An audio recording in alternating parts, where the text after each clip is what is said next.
So, good afternoon, everyone. Good afternoon.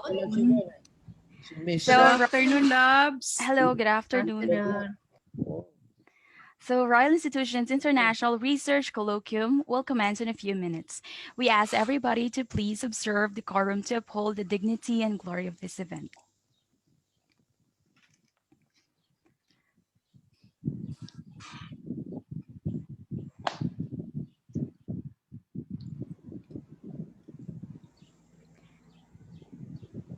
May we request everyone to please join us for a moment of reflection and respect for the invocation to be led by Mr. Mark Anthony E. Book, to be followed by the singing of the Royal Institution hymn.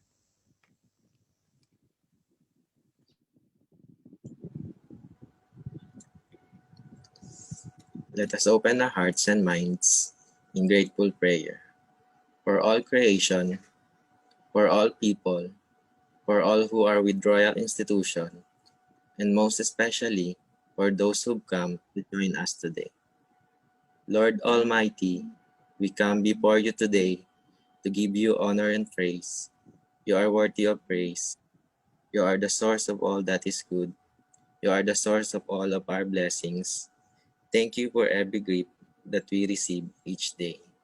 We thank you for the opportunity to come and gather together this day. We ask for your hand of blessing on this event. We give you respect and acknowledge you as our creator and provider. As we surrender ourselves in adoration, we ask that you would come by your Holy Spirit and inspire our hearts today. Come, fill our lives with your love. Fill this event with your presence. Help us to accomplish your goals while displaying your character. We ask this for your glory and praise. Amen. We also pray for the soul of our beloved Honorable Dr. Fellow CPA, Professor Dr. Opelia M. Carage, who joined our Creator on May 4. May her soul grant eternal peace, O Lord, and let perpetual light shine upon her. Amen.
All right, so once again, welcome to Royal Institutions International Research Colloquium with the theme human capital development in the new normal and its impact on business and industry, education, and public administration. We hope that you are well and healthy wherever you are today. So, thank you so much for joining us today. And to deliver the opening address, let us all welcome the Chancellor of Royal Institution Singapore, Dr. Fellow Professor Dr. Samuel M. Salvador. Thank you very much, love. The Honorable Dr. Fellow, Dr. Georgine Ang Kabakan, President of the Royal Institution Singapore, the Honorable Dr. Fellow, Dr. Helen S. Mulano, the President of Royal Institution Philippines, and RIS Chief Compliance Officer. Of course, our well-respected and beloved founding chairman of the Royal Institution Singapore and the other 300 Royal Institutes, Royal Charter Engineer, Royal Charter Architect, Dr. Fellow, Datu, Dr. Professor Ang Changzu, and of course, his loving wife, Dr. Fellow, Dr. Genevieve Oy Ang, who is also with us. The guest of our guest speaker today, we have Honorable Dr. Fellow Dr. Edwin A. Bien. I would like also to greet the chair of the Board of Judges, FDR Dr. M.E. Libunao, Honorable Dr. Fellow Dr. Professor Glo Baisa, Dr. Fellow Dr. Raquel G. Ramos, Dr. Fellow Dr. Donna A. San Juan, and of course our Assistant Vice President, Royal Institution Philippines, Ms. Lavilyn Malte, who is still in Switzerland, the research presenters, participants, and beloved employees, good afternoon to everybody. On behalf of the Royal Institution Singapore, under the leadership of our founding chairman, Dr.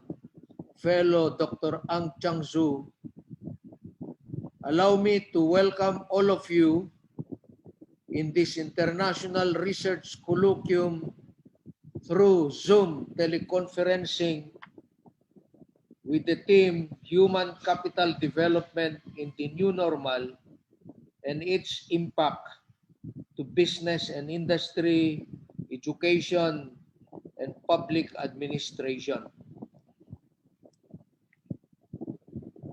Today,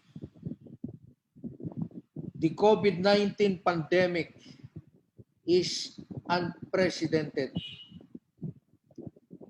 It left the whole world grappling with this health crisis.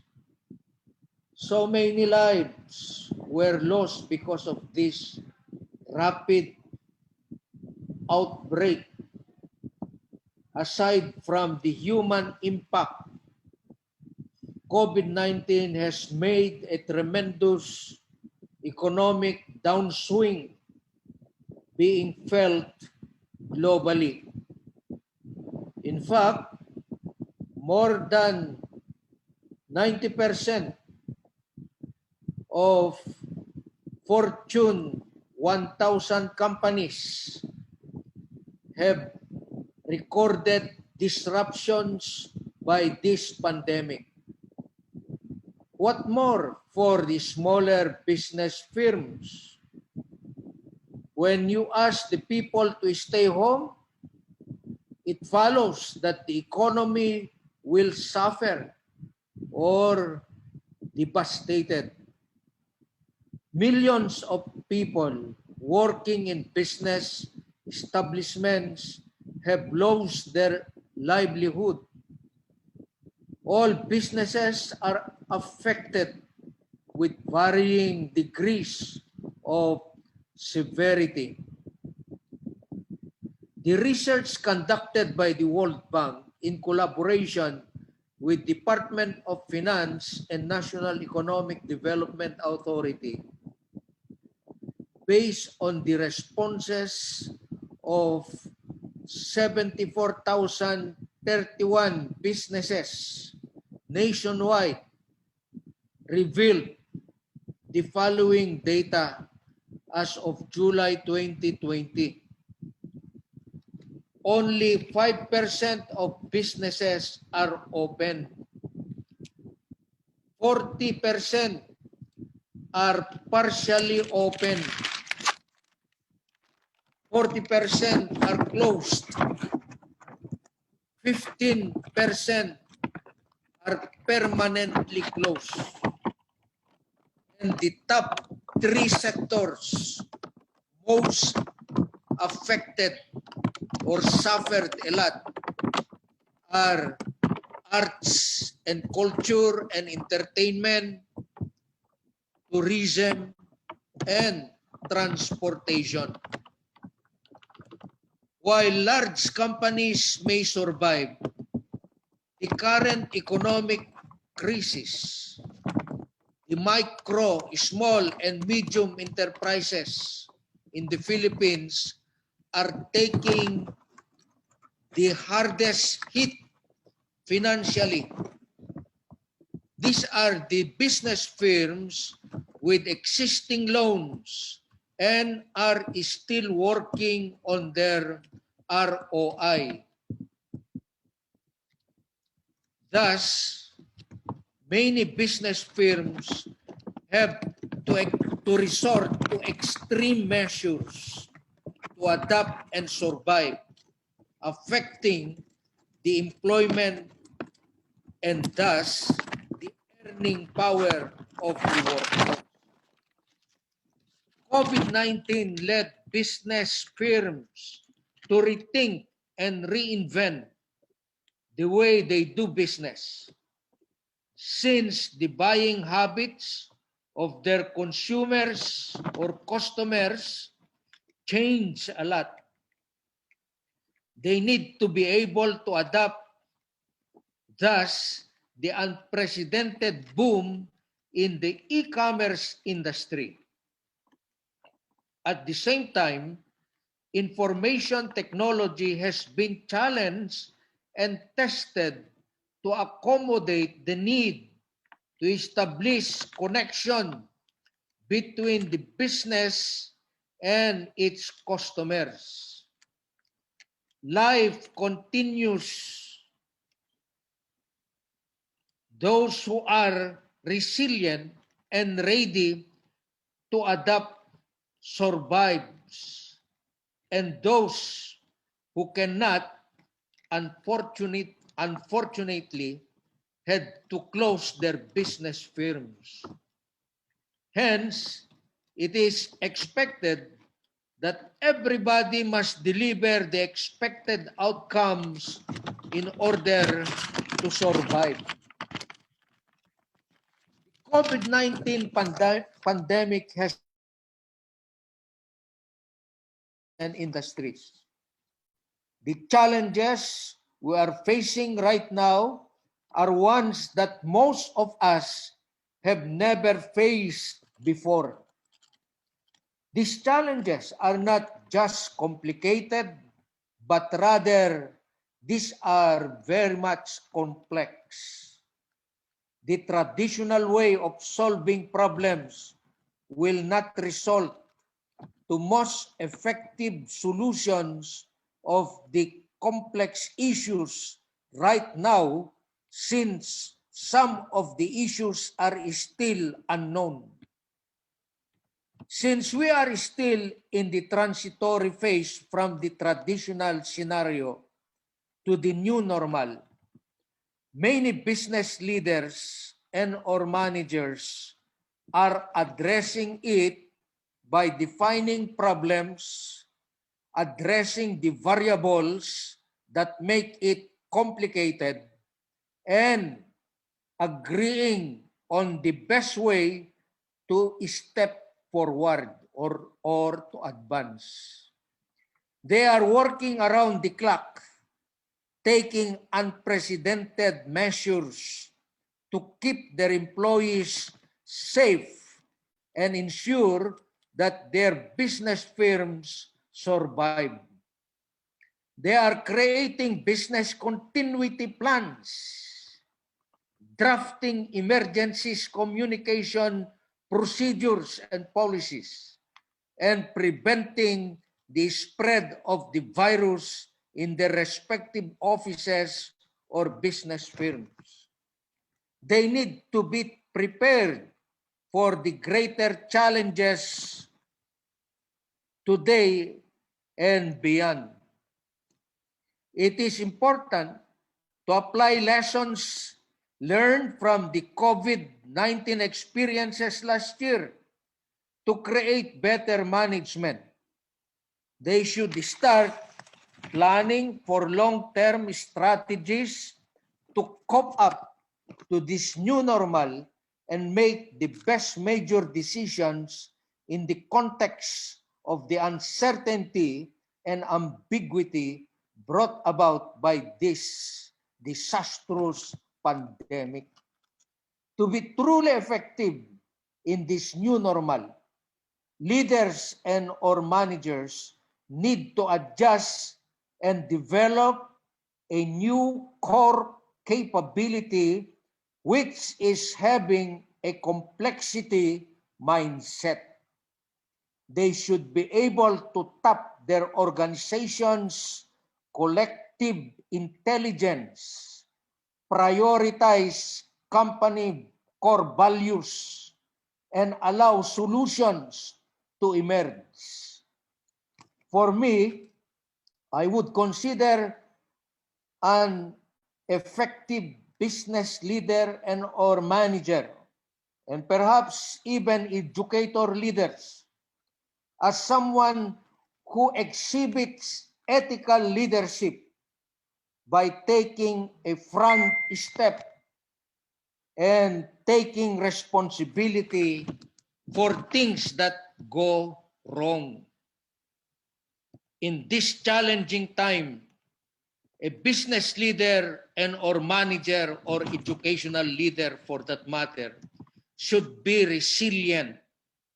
She should learn better and adapt faster to help employees on how to thrive in the new normal.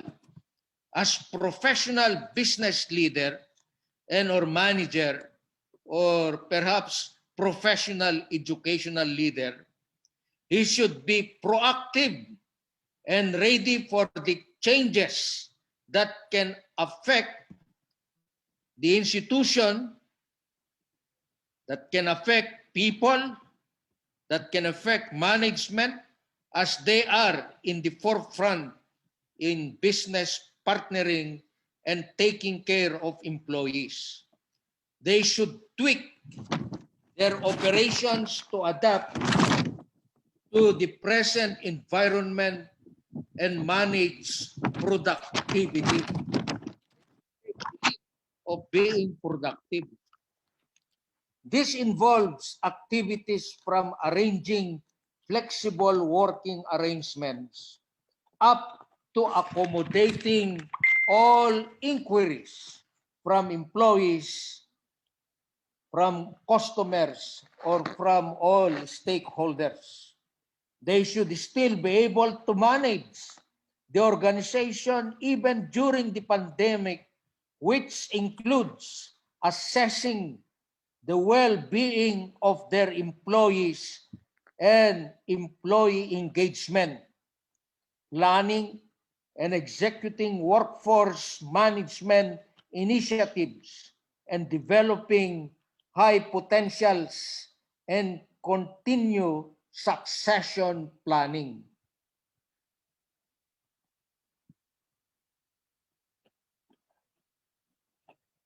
Retraining and skill development.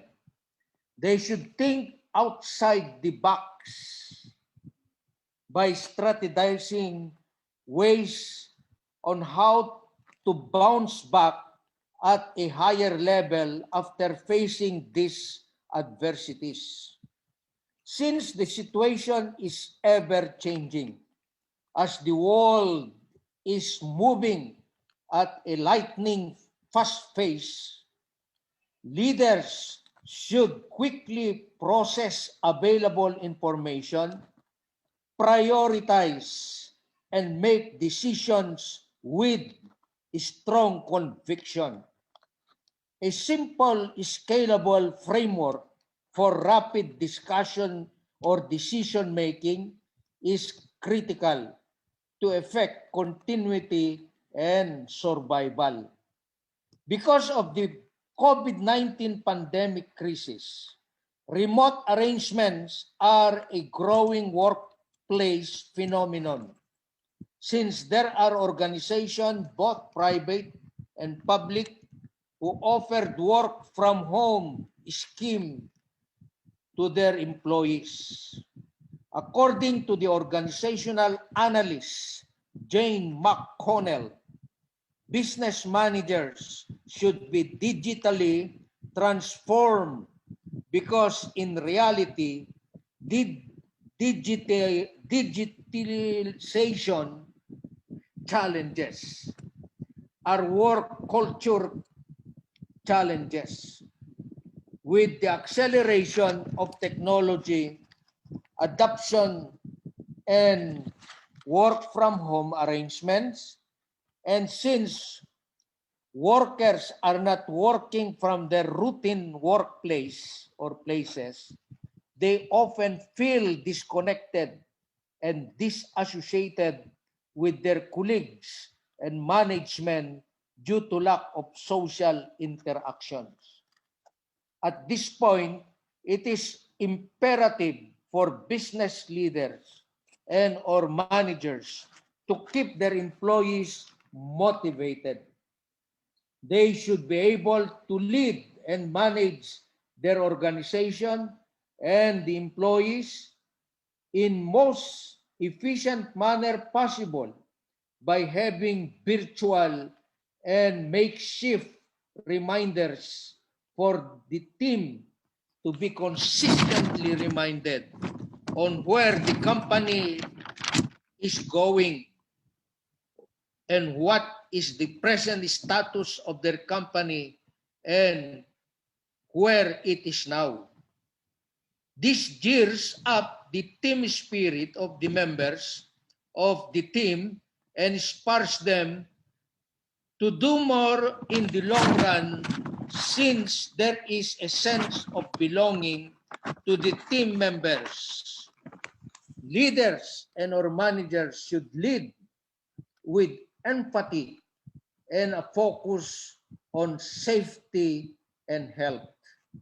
Compassion goes a long way during these challenging times, and having a people-centered mindset is essential for the survival and long-term development of the business enterprise, because employees are their backbone and provide a source of competitive advantage. They consider employees' well-being as the topmost priority, and that critical thinking and creativity is non-negotiable. Leaders and or managers must embrace change navigate ambiguity and complexity, and harness an increasingly diverse workforce. They should be able to offer their employees a mixture of solutions by making it personalized. They should keep in mind that employees have different personalities and that one solution does not fit to all employees. In conclusion, the new normal will look unlike any in the years preceding the COVID-19 pandemic that changed everything. Many firms have put basic protections in place for their employees and customers. Business organizations have activated no travel and work from home policies for some workers and physical distancing at work measures for others. The challenge is evolving. For remote workers, interruptions are more frequent than in the office, making a mental separation from a sometimes chaotic home life is tough. Workers are finding that they do not have the skills to have successful in an extended remote environment, from networking to creating routines that drive productivity. They worry that staying remote could make them less valuable, especially in a recessionary environment. Leaders or managers have a great role to communicate and balance the needs of the business firms while employees know that their well-being is top priority. Today's leader must change working norms, making remote work practical and simple whenever possible. And of course, they must protect people's health with whatever measures are appropriate to the workplace. Positive hygiene habits, personal protective equipment, amended sick leave policies, whatever it takes to ensure health and safety.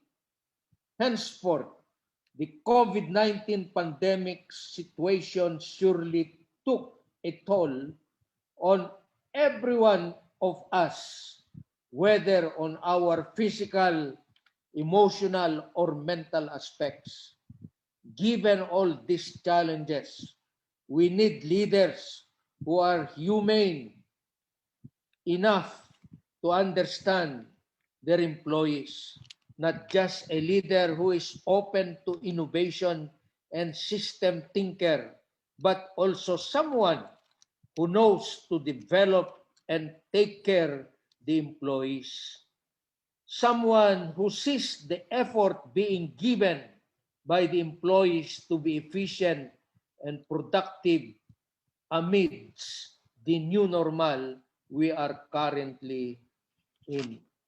In other words, human capital development towards new normal is indeed the bedrock of business and industry.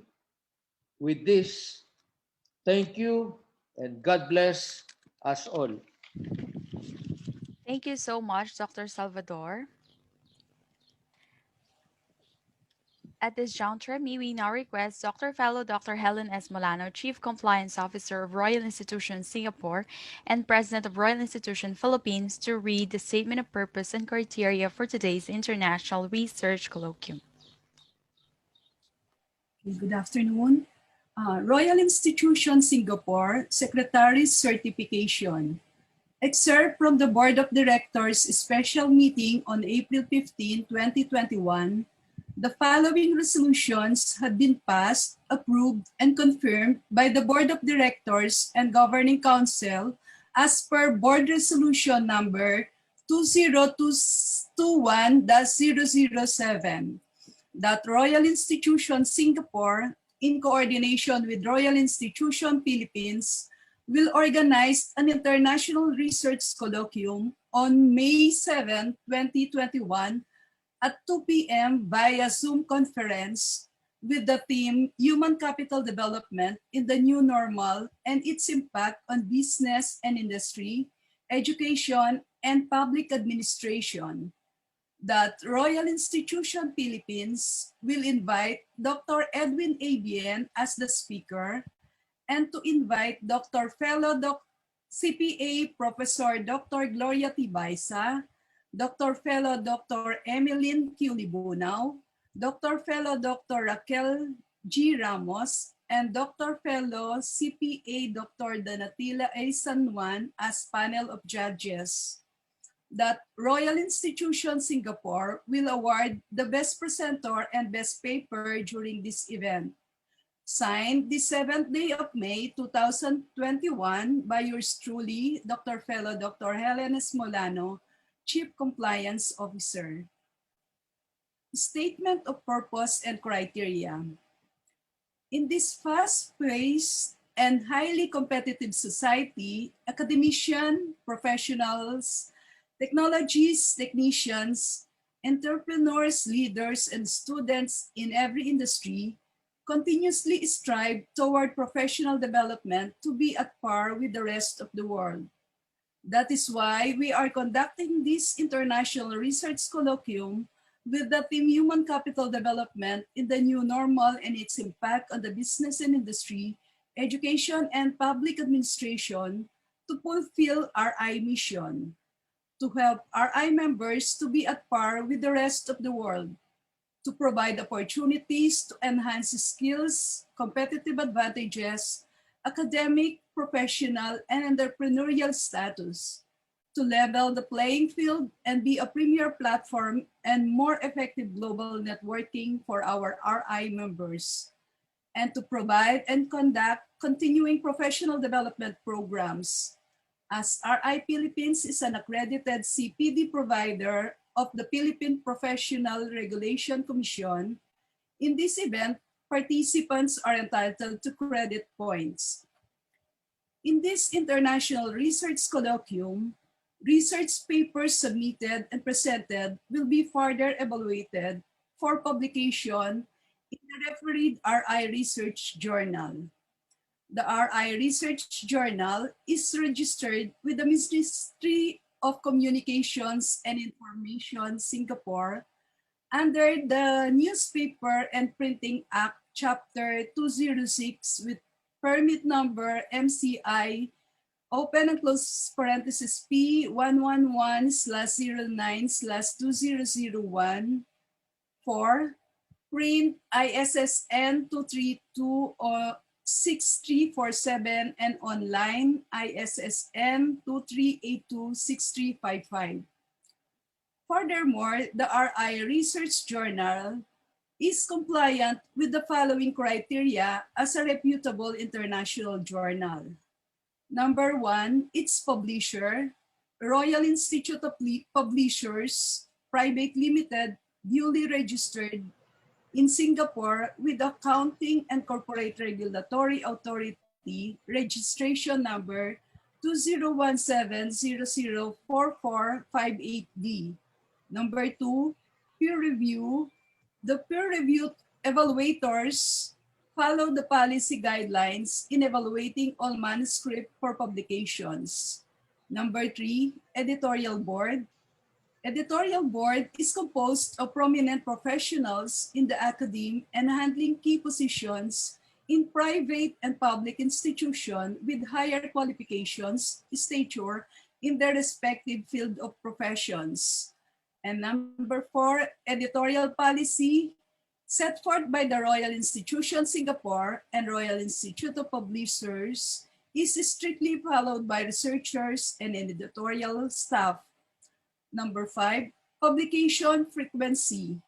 RI Research Journal will be published quarterly, after which the research papers had been presented orally and were refereed by RI International Visiting Professorial Fellows, experts in field of education, business and industry, public administration, and health and sciences. RI Singapore had released 11 volumes as of this date. Volume 12 is in the making, soon to be printed. Our panel of judges will be selecting best paper and best presenter. So the judging criteria for the best paper are as follows: relevance, impact, and timeliness of the study, 30%, research design, 20%, congruency of the problems, findings, conclusions, and recommendations, 40%, oral presentation and delivery, 10%, with a total of 100%. And the judging criteria for the best presenters are as follows: relevance, impact, and timeliness of the study, and uniqueness of ideas, 30%, knowledge and mastery of the topic, 30%, oral presentation and delivery, 25%, quality of visual materials, 15%, with a grand total of 100%. Thank you and good luck to all our researchers. Thank you so much, Dr. Fellow Dr. Helen Esmolano. So before we introduce our keynote speaker, we would like to request everyone to kindly open your video or your camera so that we can have our group photo.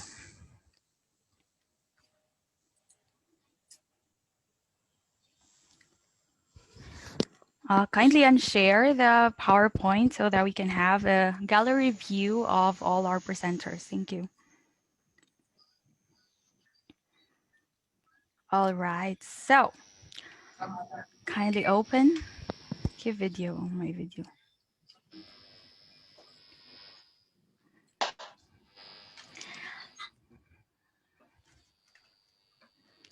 Okay, on a count of 3, 1, 2, 3, smile.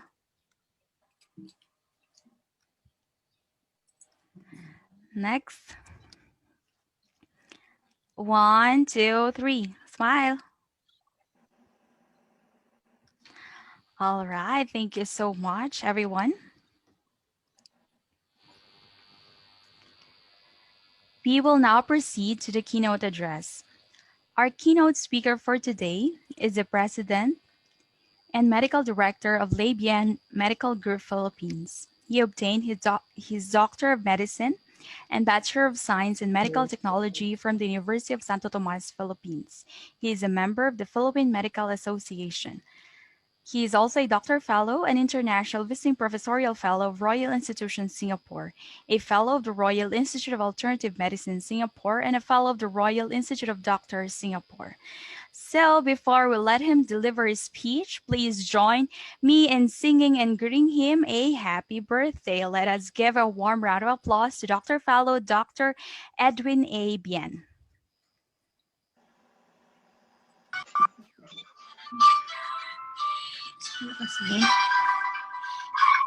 Birthday to you. Birthday to you.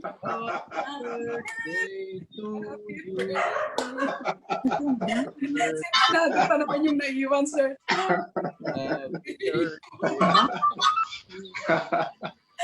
Birthday. Happy birthday. Happy birthday to you. Happy birthday, sir. Happy birthday po. Happy birthday po. Happy birthday, sir. Happy birthday, Doc Diego.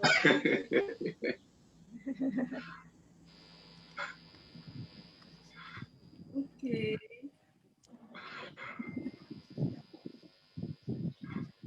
All right.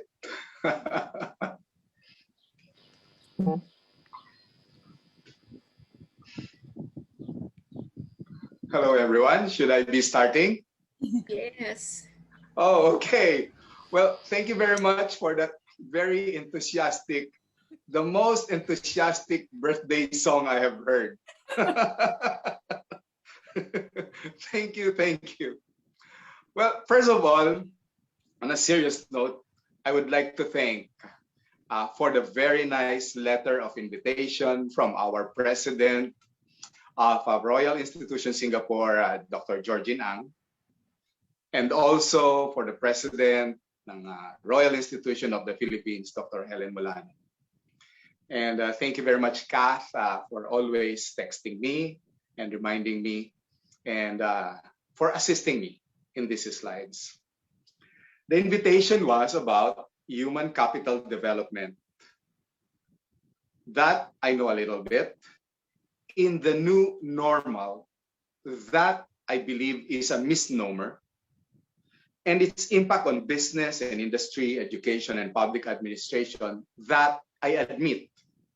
I'd like to admit that a lot of our colleagues who are with us right now, fellow doctors, and are more knowledgeable about this. So with your tolerance and forgiveness, I will try to do my best to talk about it as a medical physician. But I know there are a lot of you who are listening here right now who can talk better about this topic. Well, to say a little bit about myself, thank you, Ms. Lavilin, for mentioning a little bit about my background. I'm a regular medical doctor who have graduated for more than 27 years. But the first 2 years of that was devoted to regular hospital medicine. And if we can go to the next slide, please.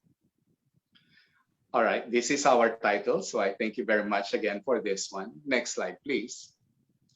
And more than 25 years ago, this fellow in the middle of the picture, I think a lot of you knows him, Dr. Juan Flavier, invited me to be different from the many other doctors.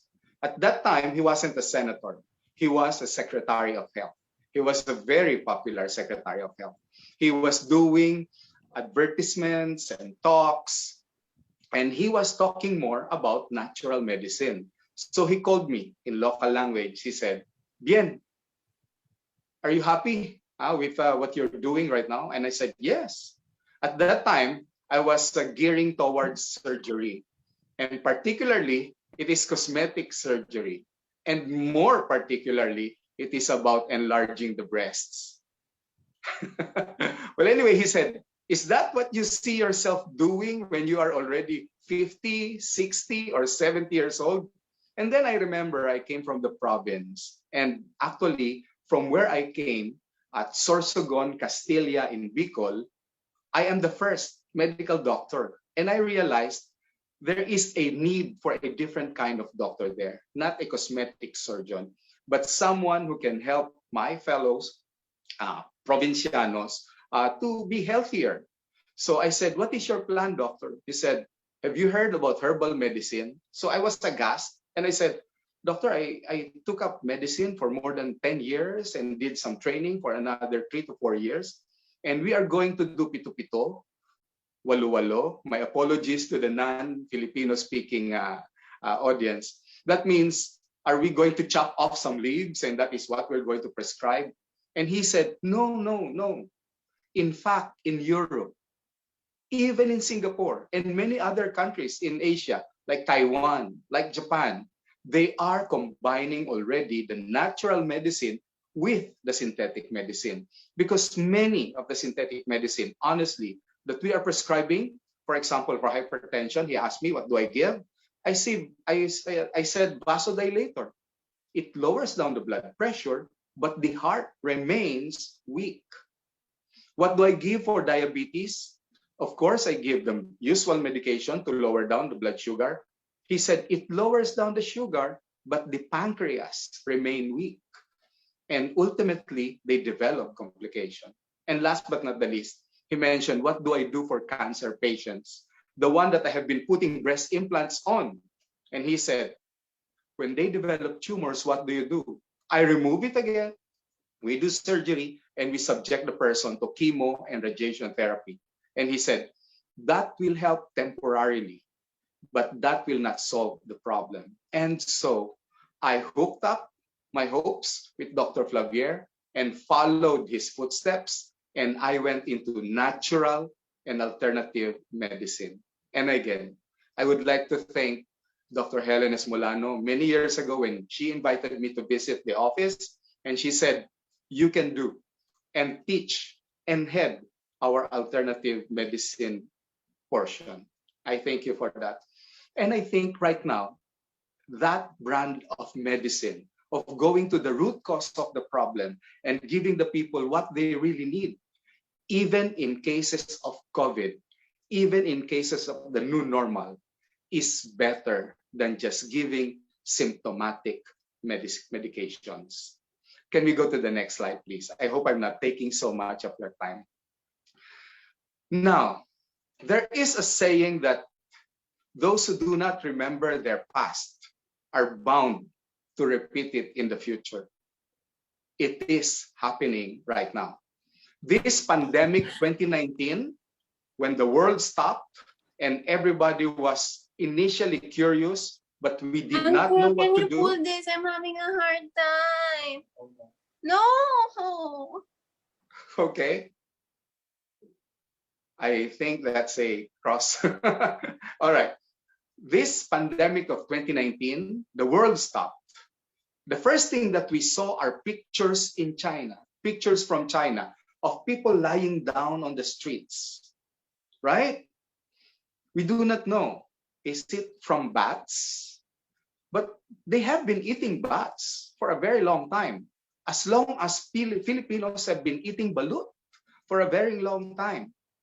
So what happened? Was there a mutation in the virus, and this mutation from the bats jumped to people? Actually, we do not know.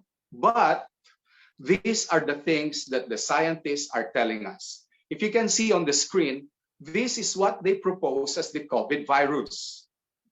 It has spikes. The spikes are made up of proteins. The proteins are coated with lipids. Lipids are like fat cells. When we are inhaling this virus, it enters through our nostrils and it lodges in our throat. In our throat, there are receptors. In these receptors is where the protein and the lipid part of the virus will attach. When they attach, they can multiply. When they multiply, they go down to our lungs. When they go to our lungs, it causes a lot of complications from pneumonias initially, but later on they found out that there are other complications as well. It can affect the heart, the circulation, the brain, and other organs. So we were told to put on masks, and that became our new normal for almost 2 years. There have been debates about masks. People have the wrong notion about masks. When surgeons wear masks, do you think it is because the surgeon is afraid of inhaling a microbe from the patient lying down in front of him? No. Surgeons wear a mask because we do not want our saliva, our droplets, to go outside of the field. So wearing masks is not actually protecting ourselves. Wearing masks is to protect the people that we are in front of. Because according to this doctor, Dr. Fauci, as you can see in the picture, it can spread through our normal breathing. A lot of people were thinking before that we can actually get it from touching some things. So we were so concerned and we were so paranoid already that we are bathing ourselves with alcohol. But the truth is, like many viruses, it needs a host, and the host transfer it directly from one person to another. So more likely, the new normal is you will get infected from the breath of someone than from a droplet that they will put on surfaces. Now, this breath can be controlled if we are more than a meter far apart. because normally our breath only travels less than a meter. Okay, so now this is the pandemic that caused us a lot of problems, not only in health, but like mentioned before by our chancellor, but in businesses as well. Can we go to the next slide, please? Now, this is the history repeating itself. It has always almost been 100 years later. On the left of your screen, you can see 1918, when there was an epidemic called the Spanish flu. It was a virus also, and it killed about 50 million people. Why so many? Because during that time, they do not have proper isolation techniques. They do not have quarantine techniques. They do not have as much technology as we have now. So we are more advanced, therefore we may control this better than they did in 1918. And remember, in 1918, there were not enough medication, not even a vaccine. But they persisted. They survived. And in 1920, it was almost eliminated. And if you remember, from 1921 onwards up to our present time, we do not even remember the Spanish flu. Remember? Yes. Okay. Now, on the right of your screen, as you can see, this is our COVID virus. It is also called the Sarsko virus. The name is important. SARS means it causes a respiratory problem. CoV means it is a coronavirus. Now remember our usual cough and usual colds. It is made up of a coronavirus. That means it is just a virulent mutation of our usual cough and colds. What causes the death and the severity of many people now is not only because a reaction of this coronavirus, but a reaction of the antigen from it. So the secret is to control the antigen. And later on, I will show you how a research like this can help us go back into a real normal. Not a new normal, but a real normal. Like during the time when you can receive visitors, during the time when you can shake hands from strangers, during the time, don't you miss this, that you can hug people. But right now, it is disheartening because we do not want visitors in our home, not even relatives. And when they come, we cannot kiss their cheek, even our own grandparents, because we are afraid of either transmitting something or pick upping something. So hopefully we will be able to go back to the time when our children can run outside, they can talk to people without fear, and they can enjoy the sunshine. That is what we are looking for. Next slide, please. Now, this is what they say is happening in India. They say it is already going into the second wave. Some people are saying it is going into the third wave. Well, we do not know. Are we in the Philippines still on the first wave? Most probably, because we have not controlled it properly. And that is our problem. It is not because there is mutation of the virus, although there are different mutations already. They said there is the UK virus mutation, there is the Philippine mutation. The Philippines will not be, second to someone. And also there is a Malaysian mutation. There is a South African mutation. When we hear about mutation, we must realize this. One, the virus is not a live organism. It is not like bacteria. It has to survive by moving from one host to another. That's the only way it will survive. But even though it does not have a brain, it is intelligent. You know why? Because the virus knows that the host is slowly developing resistance and immunity to it. If it kills the host, then the virus will disappear. So the virus is careful in not killing the host, remaining with the host, but the host is able to already develop an immune system to it through our own antibodies. That is why viruses mutate, so that they can survive and continue moving from one host to another. Although our situation is dire, although our situation is scary, you must realize this. We all must realize this. There is still a 97 to 98% survival, even if we contract COVID. With no treatment at all, with just common sense, there is a 97 to 98% survival rate. Next slide, please. These are the lessons from the past that we should learn from. You can see this graph. This is the 1918 graph of cases and trend. Like before, they do not understand how to control the virus. It will go up on the first year. It will go down on the second year, but it can go up, but just a little bit on the third year.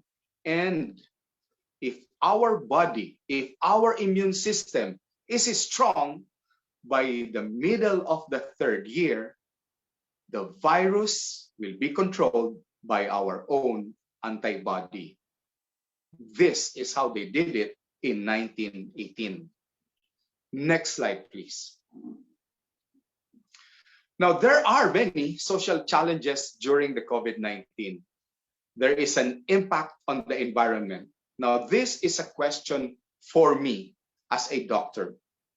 Now, this may sound controversial. We say COVID is coming near to us. We already have relatives. We already have friends who contract the COVID. And also, we hear of people who are popular, who are prominent, who are succumbing and dying from COVID. We understand that. Now, what you see on the picture is a squatters area. We have not heard much about what happened to the squatters area. No, people who developed COVID there. We have not heard much from people like what we call those people who are street dwellers, those people who are in prison. They cannot change their mask so often. It is absurd to wear a face shield inside a prison. And they cannot for sure have a 1 meter distance from each other. Now, what happened to those people? Were they brought to the hospital? Did they develop severe symptoms? Or did they develop resistance and immunity against the COVID? And perhaps only the 2% did not survive and the 98% survived. We do not know the answer. Perhaps there should be studies about this group of people. But what we know, the things that we are using right now, the face masks and the face shield, we throw them away. Where do you think they will end up? Next slide, please. They will end up in our environment. We have not heard of a composting system for all our face masks. Have you? No, we put it in our trash can. And we hope that it disappears by itself, disintegrates by itself. But we know that they will end up ultimately either in a pit or either in the ocean. Now, there's 100 plus 10 million Filipinos and billions of people around the world wearing face masks on a daily basis. Where will this trash go? How will it impact our environment? What I think is, although we are worried about right now, about COVID right now, we should be worried about what will happen to our environment and the kind of world, of earth, of ocean that we are going to give our grandchildren. Next slide, please. The impact on education. I have yet to meet a child or a student who will say, I love online classes. There is none. I have heard of these children who sleeps at 9 p.m. I have heard of children with no Wi-Fi, with no laptop, who has to go to their neighbors to borrow equipments. I have heard of parents doing the work for their children because their children are too tired. And I have yet to hear of a teacher who would say, I prefer talking to a laptop than personally seeing the reaction in the faces of their students. So we say this is the new normal. It is the new abnormal. And I can only pray that a year from now, we can have these children go back to their normal lives, because children are made to enjoy their lives. They should be running. They should be scraping their knees. They should be crying. They should be healing. They should be experiencing a real life. It is up to us who are living right now, the scientists right now, to find solutions, not to scare with data, with numbers, the people, and flash it on our television screen and announce to them how many are the cases per day, how many are hospitalized per day, how many died per day. What we need to hear are, what should we do today? What should we do tomorrow? Not for ourselves who are afraid, but for the children who does not understand all of this. Next slide, please. The impact on business, as you can see on the graph below, it all went down. Everything went down. The white graph, the line graph going down, and the red line going up. So it is inversely proportional. As the transmission goes up, the businesses goes down, the finances go down, and people suffer. But there is hope. There is a little hope, and we will explain that later on. There are some businesses that are thriving, particularly in the business of health. One does not have to be a doctor. One does not have to be a nurse. One does not have to be in a hospital. There are many wellness groups. There are many health careers and other wellness professionals who will benefit from the 2, 3, 4, and 5 years coming on how they will bring back the people towards a better health. Next slide, please. In 1918, there was unemployment, as you can see from this picture and as you can see from the graph. The blue one are the people who are unemployed. It reflects what's happening right now. We have pilots who does not fly. Of course, we have flight attendants who does not fly because there are no planes flying. Although there are some, it is not enough to keep them afloat. So we have heard of some of these people going into online businesses. Well, whatever choice we make, we will always remember that we are doing it so that we can provide for our family, whether it is in a high position or whether we are selling something. What is important to remember here is we are survivors. Next slide, please. Now, this is the downtrend of 2020. As you can see, I'd like you to take a look at the graph in the middle. The national debt is going up, okay? The consumer spending is going down. The consumer sentiment and trust is way, way down. So we have to shore this up. Next slide, please. Now, this is the impact on finance. I think this is not updated when I was making my slides. It is not 7.8 trillion that is our debt right now, as I believe it is already close to 9 to 10 million. And that's a very big debt. And the ones who will pay that are the children. Okay, next slide, please. We understand that there is a need to make loans. The loans are so we can buy so-called vaccine. The loans are so we can pay the PhilHealth. The loans are so the government can give SAP. Now, this goes to the research that I would like to submit. There are countries that provided a home health kit instead of pure money as support to their people. The home health kit contains medicines, and inside that kit are calling cards, are business cards of doctors that they can call from the government, of even non-doctors but other health professionals. And inside the home health kit are things that a person can take immediately when they feel something. I believe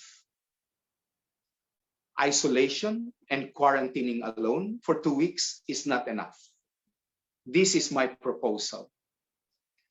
When a person contracts COVID, you separate yourself from other people. I agree. Okay. But what are you going to take during the 2 weeks? Are you just going to take fluids? Are you just going to take vitamin C? Are you just going to listen from the non-doctor's advices? No. It is better that you have a kit that came from the government. And inside the kit are things that you might use, from paracetamol to something for the cough, to something for diarrhea, and even the controversial medicines. They are controversial, and I will explain that later on, but they have not caused deaths, and they have helped a lot of people. In other countries, they're doing it already, like in Europe, particularly Italy, that was once so devastated, are now opening up their economy. In Taiwan, that there is less than 100 people who succumbed and died from COVID. And there are other countries that are already zero in their COVID transmission. What happened to us? We gave 8,000 pesos to people, and our daily COVID positives is around 10,000 people per day. Something went wrong. And I hope we can copy from others.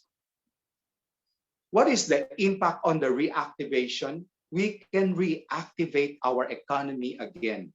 We can reactivate and help the people again towards a better health, so that we can recover and go back to a real normal. Next slide, please.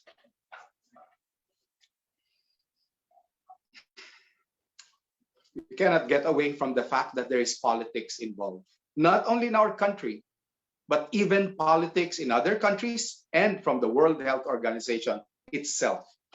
And even that guy from the bottom of your screen, you can see that he admitted that lockdowns are not always beneficial. Next slide, please. So, what did we do? There were several doctors like us. I would say about less than 100 doctors who questioned the way we are treating COVID in the hospital and in the government position. As you can see, we said, we still don't have a standardized outpatient protocol for COVID treatment. Each one, each person, each family have their own concoctions. We should have a standardized outpatient treatment because patients do not want to go to the hospital. And even if they do, there is no room for them. And even if there is room for them, remember this: people will still die, not from COVID, but 70% of us from a cardiovascular problem.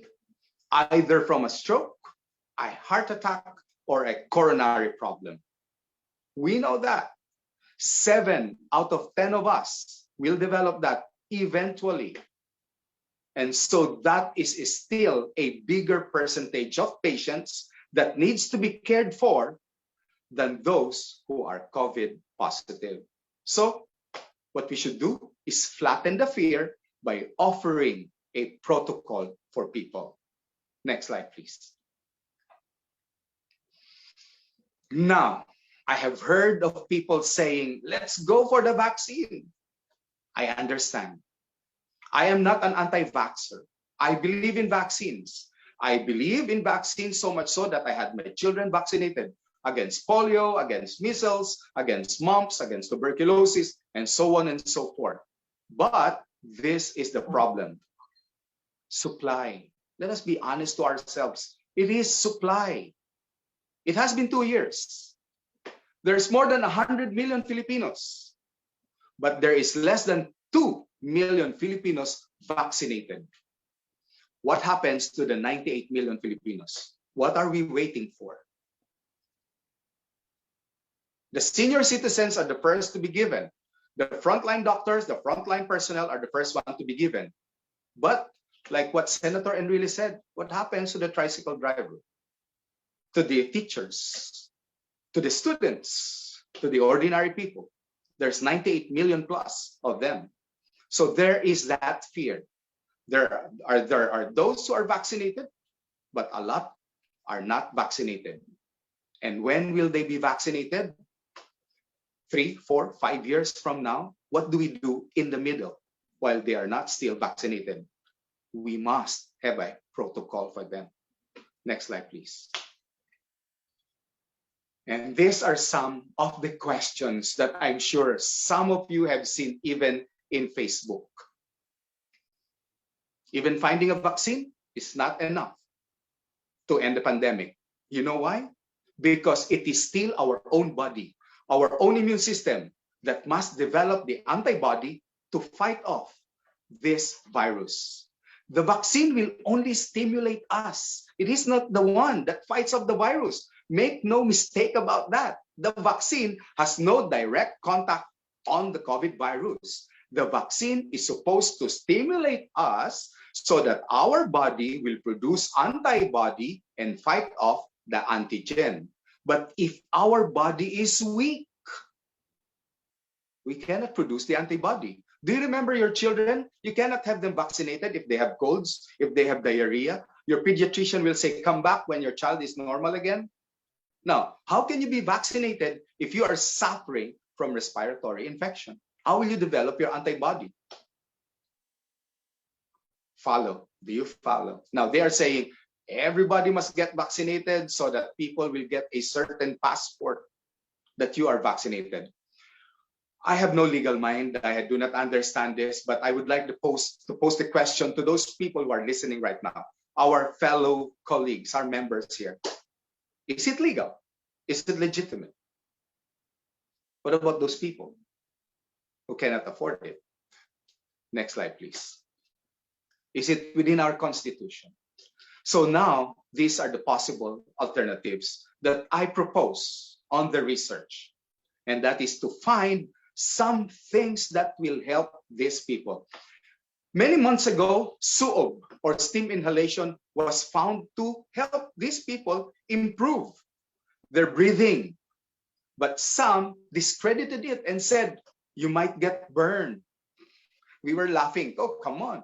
We are not children. Why would we burn ourselves when we are doing steam inhalation? Of course, we know how to take care of ourselves.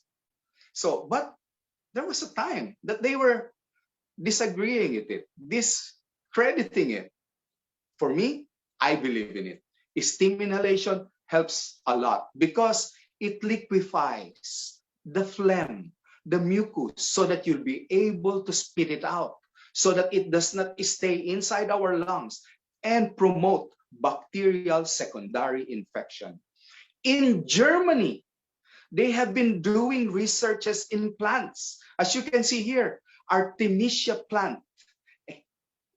And they gave it to their people Artemisia plant they have found to strengthen the respiratory system of a person so that it is able to fight off the virus from the throat going down to the lungs. We don't have to go to Germany. It is here in our country. There is a Filipino name for it. It is called Damong Maria. You probably step on it. You do not recognize it. On the left of your screen, you can see homeopathy. Homeopathy is a way of medicine of extracting from plants the active ingredient and giving it to people so that it boosts their immune system. This is a normal practice in Switzerland where I have found it, and also in many parts of Europe. In fact, it has reached Asia already. And I pray that our own medical system will recognize this, that instead of relying so much on synthetic medicines that even many people cannot afford, to use the homeopathic technique of extracting the active ingredients from plants. I went to the Bureau of Plant Industry and they said, oh, we have more than 200 beneficial therapeutic plants in our country. It is just so that nobody is recognizing and researching on it. Next slide, please. I'm coming to the last of my slides, and I hope you are not bored. Moving forward, as you can see the kit, this is the one that they are already distributing in many parts of Europe. It contains paracetamol. It contains carbocysteine. You know what those are. It contains antidiarrheal. It contains anti-malarial. Have you heard of that one? Hydroxychloroquine. There are people, doctors, who have been using hydroxychloroquine in the initial onset of COVID, and they've found, I honestly will admit, I did it also myself to some of my patients, to be good for the patients. They said there are not enough study on it. Well, maybe there's not enough study, but it is safe. Remember, it is for malaria, and it has been used for more than 50 years by many countries, including the Philippines and including Africa. There is nothing wrong if you should try something that may help people. And on the middle of your screen, you will see the newspaper that in Australia, they are using already ivermectin, something that is, again, very controversial. It is an anti-parasite medicine. Again, they said there is not enough study on it, but a lot of countries are already pushing it. They are saying it may or may not help COVID, but at least you have no parasite. And since it is safe, there is nothing wrong in trying something to help people. Last of few slides. Next slide, please. And this is the last slide. And before I finish my talk, I hope you will give me a chance for about 2 minutes to read a poem, if you will allow me, doctors. Dear pandemic, you are back, but this time it's different. You came in 1918 as the Spanish flu, infected 1/3 and killed over 50 million of us. But then you vanished as fast as you came. You returned in 1957 as the Asian flu and killed 2 million of us. Again, you were gone. You appeared again in 2009 as H1N1, the swine flu. You infected us and 200,000 died. Notice 50 million, 2 million, and 200,000 died. Less than the deaths each year from the common flu. And here you are again today. Each time we call you a pandemic, each time we panic, each time you kill far less of us, and yet we panic far more because you are not a pandemic of death or even disease. You are a pandemic of fear. In December 2019, that fear showed up again in our media and in our everyday lives. That same big fright you've given us today. But you have been here several times. And this time, we see you for who you really are, a global ghost of our worries, anxieties, and deepest fear. And as with any ghost, you can only grow if we feed you. But if we don't, you disappear. So this time, instead of fear, we choose freedom. But now this is what the Lord says. According to Isaiah 43 verse 1, fear not, for I have redeemed you. I have summoned you by name. You are mine. Instead of panic, guys, colleagues, fellow doctors, officers, we should choose peace. And according to 2 Timothy, for God has not given us a spirit of fear, but of power and of love and of a sound mind. That is what we are here at Royal Institution. We are of sound mind. I thank you for listening to me. Thank you very much. Thank you so much, Dr. Bien, for that enlightening and very informative speech. Thank you so much, sir. At this juncture, we will now proceed to the presentation of the Board of Judges for today's International Research Colloquium. First, we have Dr. Fellow Professor CPA Dr. Gloria T. Baisa, the Vice Chair of the Board of Accountancy Professional Regulation Commission of the Republic of the Philippines, as the Chairman of the Board of Judges. We also have, good afternoon po, Dr. Fellow Dr. Emeline Q. Libunao, Special Lecturer at the Polytechnic University of the Philippines and the former Director of the Program Management Division of the Philippine Information Agency. Good afternoon, ma'am. Next, we have the Dean of the College of Business Administration of the Polytechnic University of the Philippines, Dr. Fellow Dr. Raquel G. Ramos.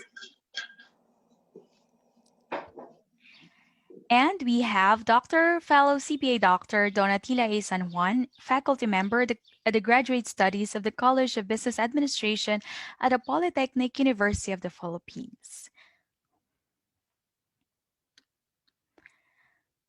So at this juncture, we have 4 research papers to be presented today. Oral presenters are given 10 minutes each to present their papers. If the presentation exceeds 10 minutes, we will interrupt the presentation and proceed to the next presenter. We have your PowerPoint presentation with us, so we will be the one who will share the screen with your PowerPoint in it. Kindly give us a signal if you would want to go to the next slide. Alternatively, you may also control your PowerPoint by sharing your screen.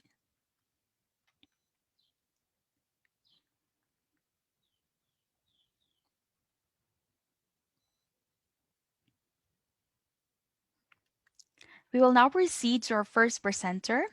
Our first presenter is a professor and research coordinator of the University of Mindanao, Panabo College. Please welcome Dr. Amelie L. Chico for research assessment on the readiness of students in online education, a case of UM Panabo. Good afternoon. I'm Dr. Amelie L. Chico, and I will present to you my research, which is entitled Assessment on the Readiness of Students in Online Education, a case of UM Panabo College. The rationale of my study is that learning needs to continue despite pandemic. So there's no stopping because education is of course, needed by our students. During the pandemic, online education has been the key mode to education, and the online learning sites such as Google, TV broadcast, guidelines, tools, video, lectures, and online channels were introduced by UNESCO 2020. However, the implementation would pose challenges faced by students with intermittent internet connectivity, no gadgets, and poor computer technology and low internet infrastructures. According to Akamai 2017, in the survey that the Philippines has the lowest internet access in Asia. In addition to those issues would include disparities in equity, students' protection and welfare, impaired academic quality, and low evaluation outcomes, according to Wintrap 2020. Another major challenge for learners who have poor time management skills are hardly tailored to online learning and is to overload of tasks and deadlines. Todorov also support that underlining this online learning helps bombard students to spend time reading and studying their own pace. Students struggle to organize their own schedule for various online courses. As a result, most of them feel stressed, anxious, and bothersome. To create a baseline profile of the readiness and the assessment of this case of UM Panabo students' online education is the first objective of the study, and to describe the problems and challenges of respondents in online education. And number 3 is to determine the different coping styles of students in managing online education. And 4th, to identify implications of the study results on the decisions making and action planning. Theoretically, the study is anchored in online collaborative learning by HARASEM or OCL HARASEM 2012. So with online collaborative learning, the aim is not to replace the teacher, of course, but to use technology primarily to increase and improve communication between teacher and learners, with a particular approach to the development of learning based on knowledge construction assisted and developed through social discourse. This social discourse, furthermore, is not a random in OCL, but managed in such a way as the scaffold of learning by assisting with construction of knowledge in ways they are guided by the instructor that reflect the norms or values of discipline that are respect to take into consideration prior knowledge with discipline. The method of the study is descriptive study design, where the number of respondents were 320 UM Panabo students for online survey. We use Google Forms, of course, and 28 of UM Panabo students for a qualitative interview. This is actually a mixed method for quanti and quali. So mode of data is online survey using Google Forms, qualitative interview through emails, through their messengers, and the period covered was actually October 2 to 16, the end of the term. For the baseline profile, the respondents per year level is 44% are first year, 15% are second year, 17% are third year, 23% are fourth year, and 1% fifth year, a total of 100%.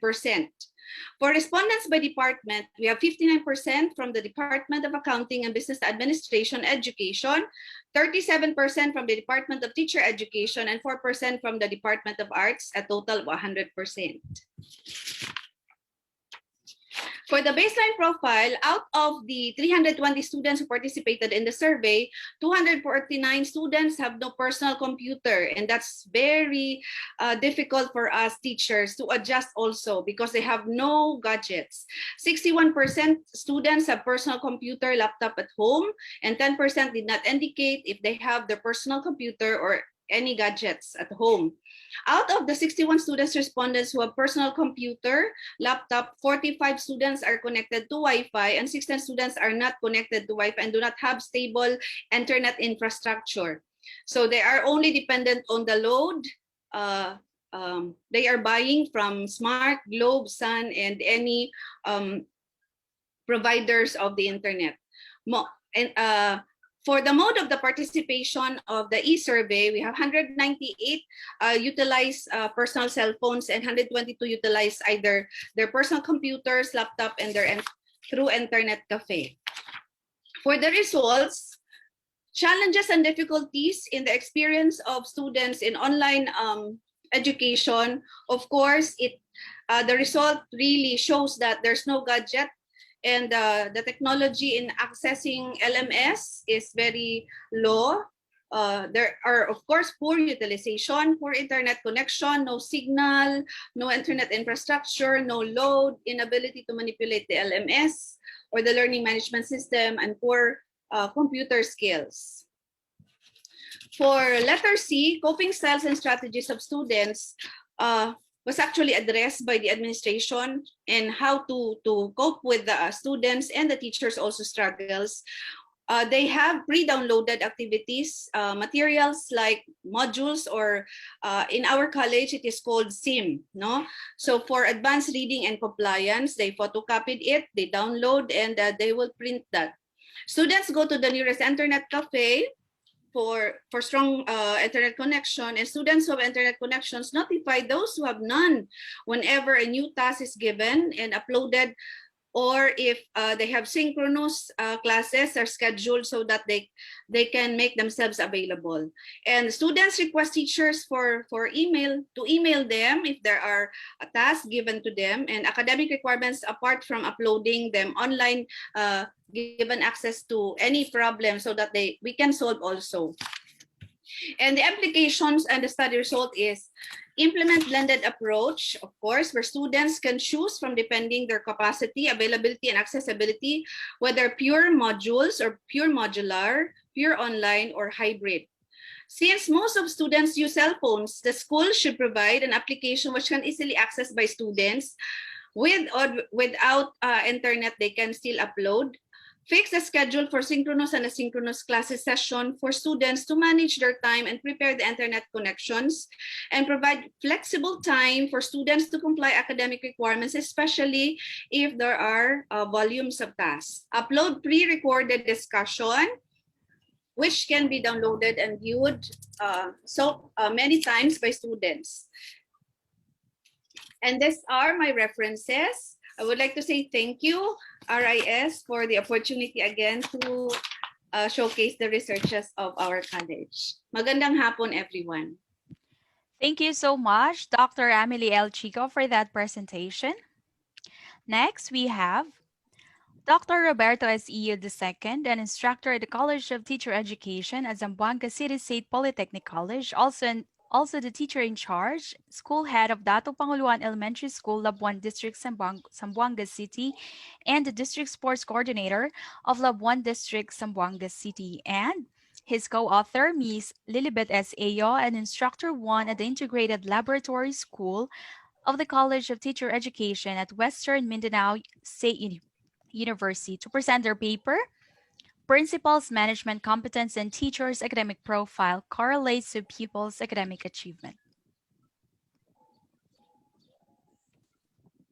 Good afternoon, everyone. The paper, the title of the research paper was Principals, Management Competence, and Teachers' Academic Profile Correlates of Pupils' Academic Achievement. Next slide, please. For the introduction, the attainment of quality education has long been the ultimate goal and obsession, not only of the Department of Education officials, but also of the school principals, teachers, and parents as well. The school, through the school principals and teachers, should closely engage in collaborative efforts to provide significant and meaningful learning to students. However, as learning is crucially dependent on the inputs of the school principal should make a serious effort to motivate and encourage teachers as well as parents to participate in school-related endeavors. He should know how to face with courage and decisiveness in the multifarious task of achieving high performance and of maintaining and enhancing such performance. Next slide, please. In Zamboanga City, school principals carry out their management functions such as planning, organizing, staffing, directing, and decision-making in order to direct their efforts towards the attainment of their respective schools' educational goals and objectives.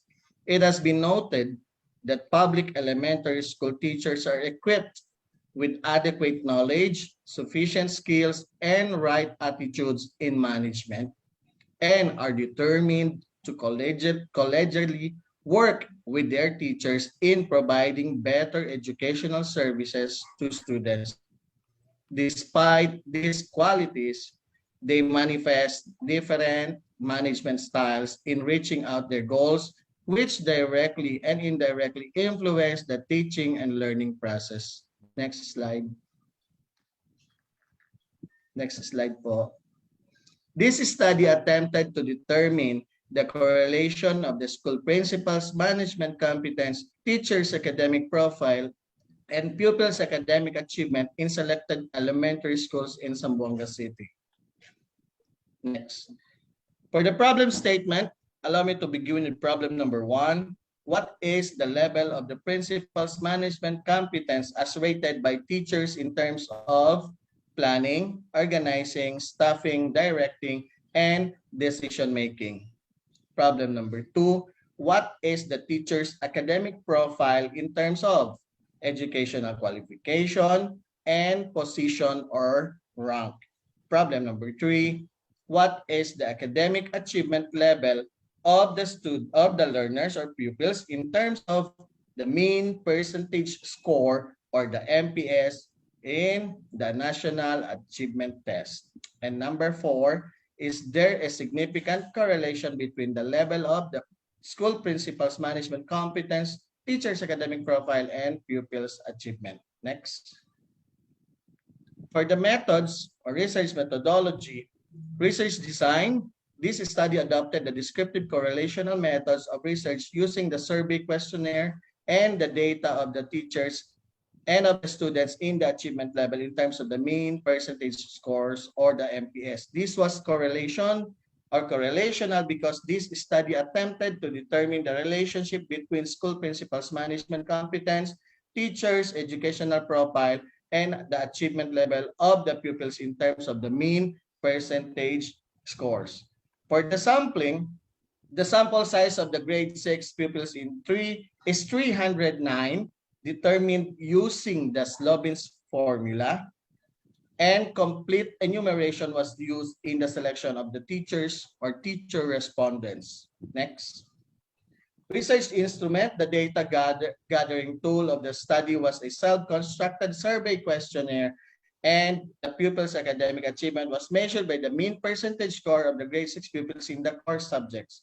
For the statistical treatment, weighted mean, frequency, and percentage, mean, and Pearson product movement correlation coefficient were employed in the analysis of the data. Next.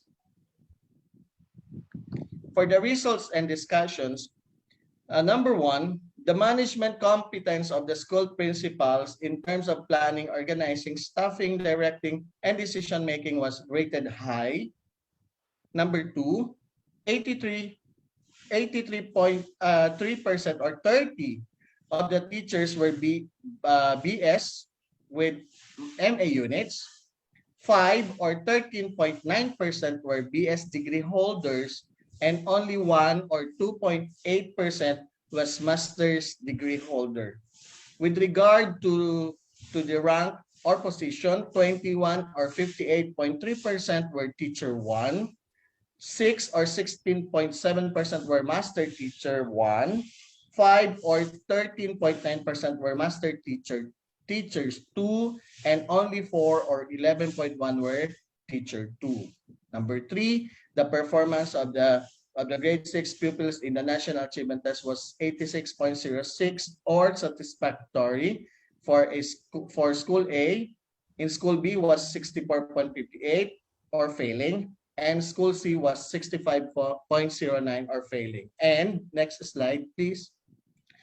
The school principal's management competence in school A and C was significantly correlated to the pupils' achievement in the National Achievement Test, but it was not significantly correlated to school B.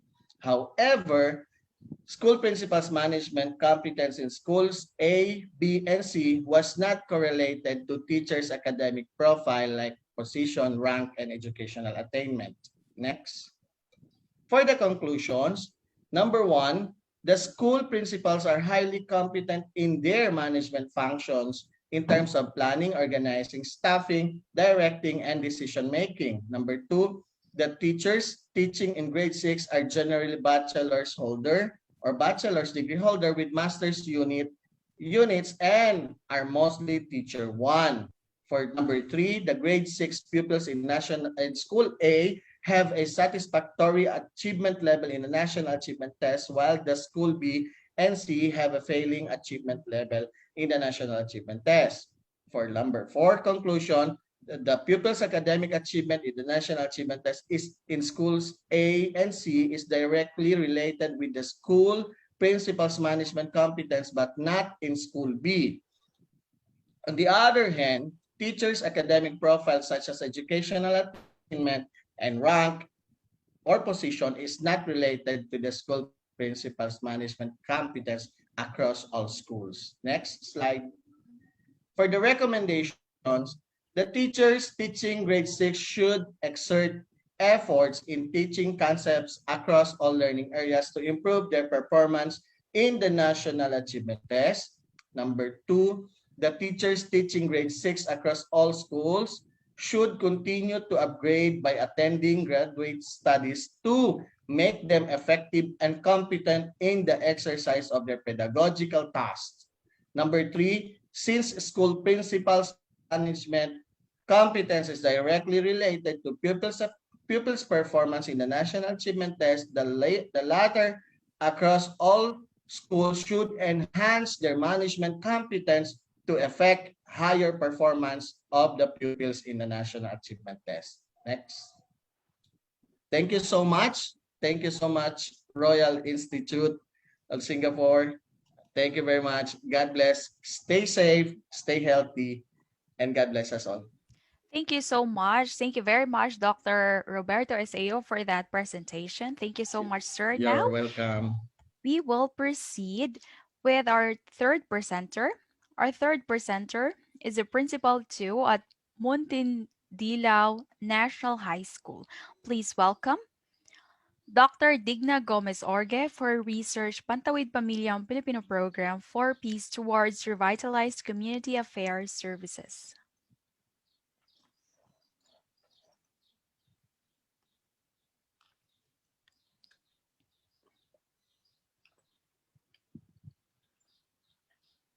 Dr. Orge, ma'am, you are on mute po.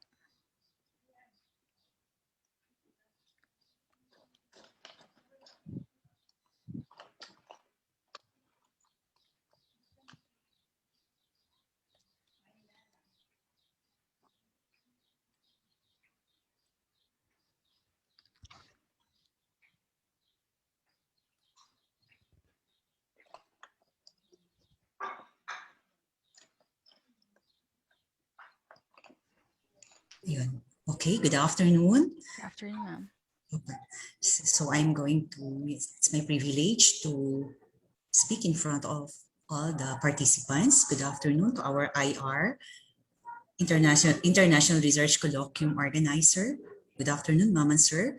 So the title of my research paper is Pantawid Pamilyang Filipino Program in Selected Barangays in Antipolo City towards Revitalized Community Affairs Services.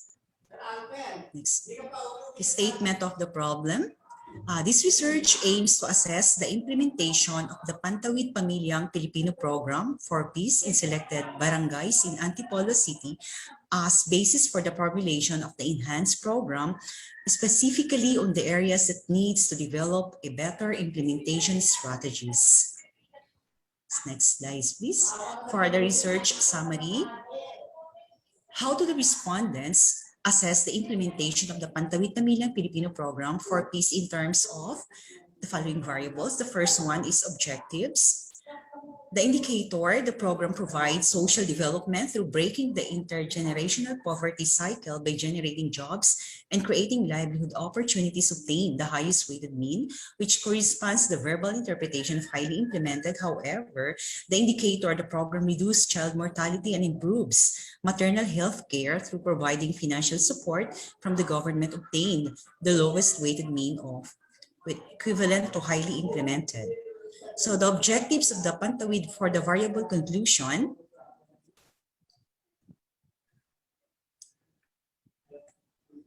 For a while.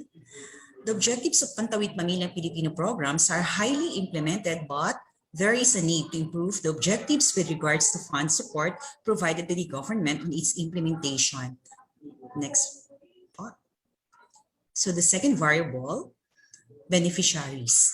So in terms of beneficiaries, the summary findings, the indicator of the 4Ps beneficiaries are selected from the poorest of the poor, particularly those below average income earners and irregular income families obtained the highest weighted mean, which corresponds to the verbal interpretation of highly implemented. However, the indicator implementers of the 4Ps ensure that the priority are given to the beneficiaries with special needs, such as pregnant women, persons with PWD, and poorest, the poor, particularly those homeless, obtain the lowest. So for the conclusion, the 4Ps is highly implemented to the target beneficiaries. However, there is a need to ensure that the selected beneficiaries are the poorest, the poor, through strict evaluation of the qualification of the beneficiaries. Next slide, please. Okay, for the third, the grants. So the indicator, the cash grants given to the household are distributed only to the legitimate and authorized financial institution, such as land bank and other money transfer or alternative payment scheme, by the DSWD, obtain the highest weighted mean, which corresponds to verbal interpretation of highly implemented. However, the indicator, the health grants, are given only to qualified beneficiaries with health problems. And its accessibility is based only on the guidance stated in 4Ps program obtained the lowest. So the conclusion is that the distribution of grant is highly implemented. On the other hand, there is a need to implement strict evaluation of the compliance to all requirements prior to the release of grants. Okay, the fourth one is conditions, variable conditions, and compliance. The indicators, the 4Ps workforce or program implementers ensure the compliance of the qualified beneficiaries from various categories. To all, the release of the allocated grants obtain the highest weighted mean, which corresponds to the verbal interpretation of highly implemented. However, the indicator, the program implementers, such as 4Ps workforce, ensure the proof of medical checkup, medical certificates are presented by pregnant women are valid. So which is equivalent to highly implemented. So the variable conclusion, the conditions and compliance, the requirements of the 4Ps are highly implemented, but there is a need to improve the implementation on the verification of submitted documents, such as medical records of the beneficiaries. And for the second, next ma'am. For the next question, is there a significant difference in the assessment of the two groups of respondents in the implementation of 4Ps in terms of the aforementioned variables? So the summary findings, in terms of objectives, the computed value is lower than the critical value, indicating the acceptance of the null hypothesis. So in terms of beneficiaries, the computed t-value is lower than the critical t-value, indicating the acceptance of the null hypothesis. In terms of grants, the computed value is greater than the critical value, indicating the rejection. And in terms of completion and compliance, the computed value is lower than the critical value, indicating the acceptance of the null hypothesis. So the statistics reveal that there is a significant difference in terms of grants. However, there are no significant difference in terms of objectives, beneficiaries, and completion and compliance. Next slide, please.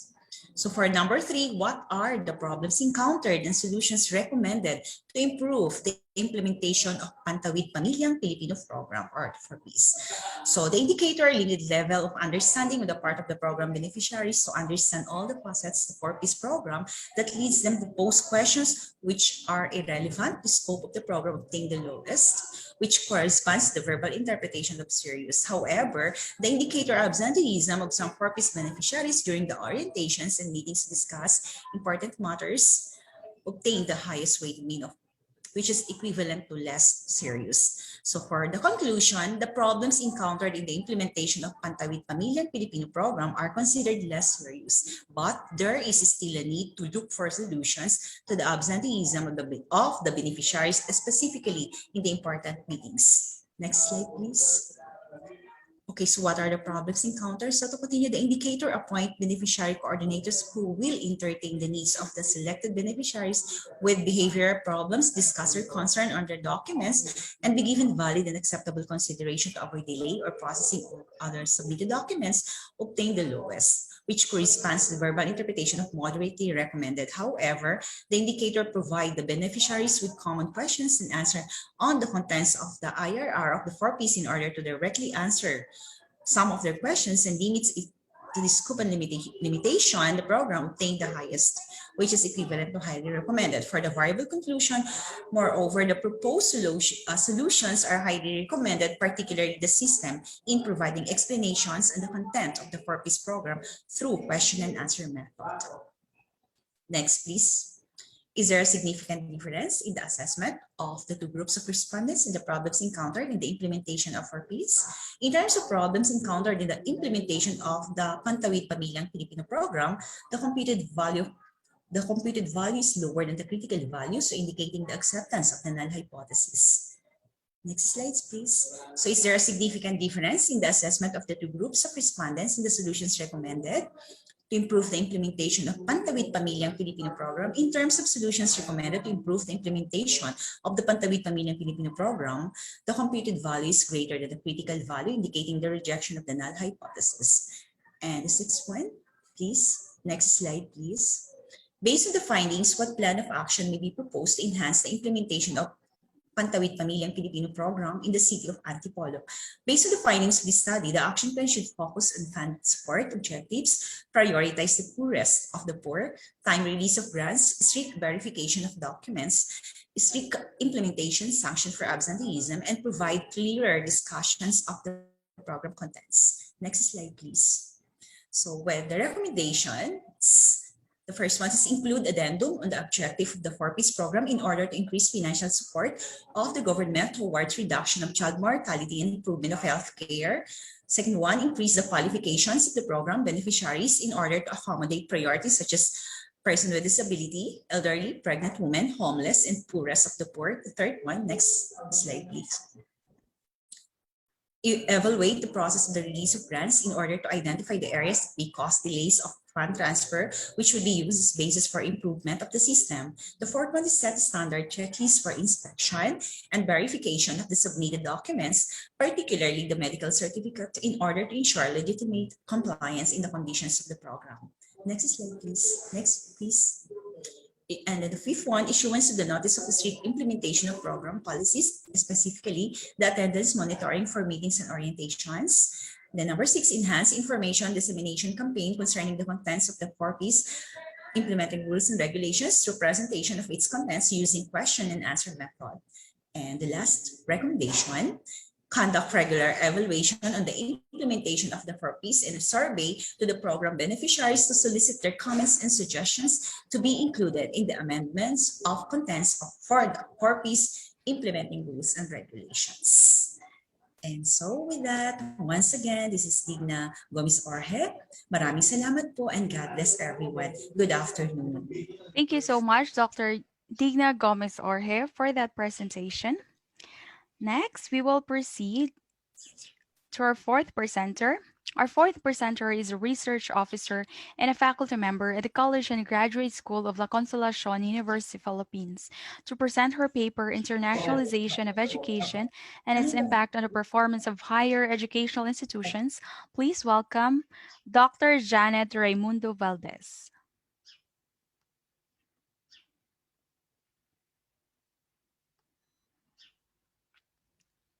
Hi, ma'am. You're on mute po.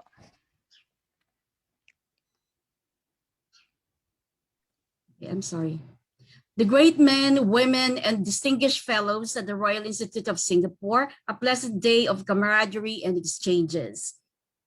Allow me to present to you the study titled Internationalization of Education and its Impact on the Performance of Higher Educational Institutions. The endless race for ranking, no, do not change a slide, please. The endless race for ranking among the educational institutions around the world creates a new breed of scholars possessing insatiable pursuits for academic excellence and intellectual infrastructure. Educators from interdependent institutions of diverse cultural backgrounds are thrown in the quagmire of continuous discovery and rediscovery for the right formula in the attainment of the best school performance. The search and endeavors focus on varying parameters geared towards determining factors that affect school performance. The ranking indicators used in the 2018 Quacquarelli-Simmons World University Rankings were academic reputation, employer reputation, faculty and student, international students, international faculty, and citations per faculty. Aside from these previously cited indicators, however, researchers find other indicators and parameters that measure and impact school performance, including internationalization of education.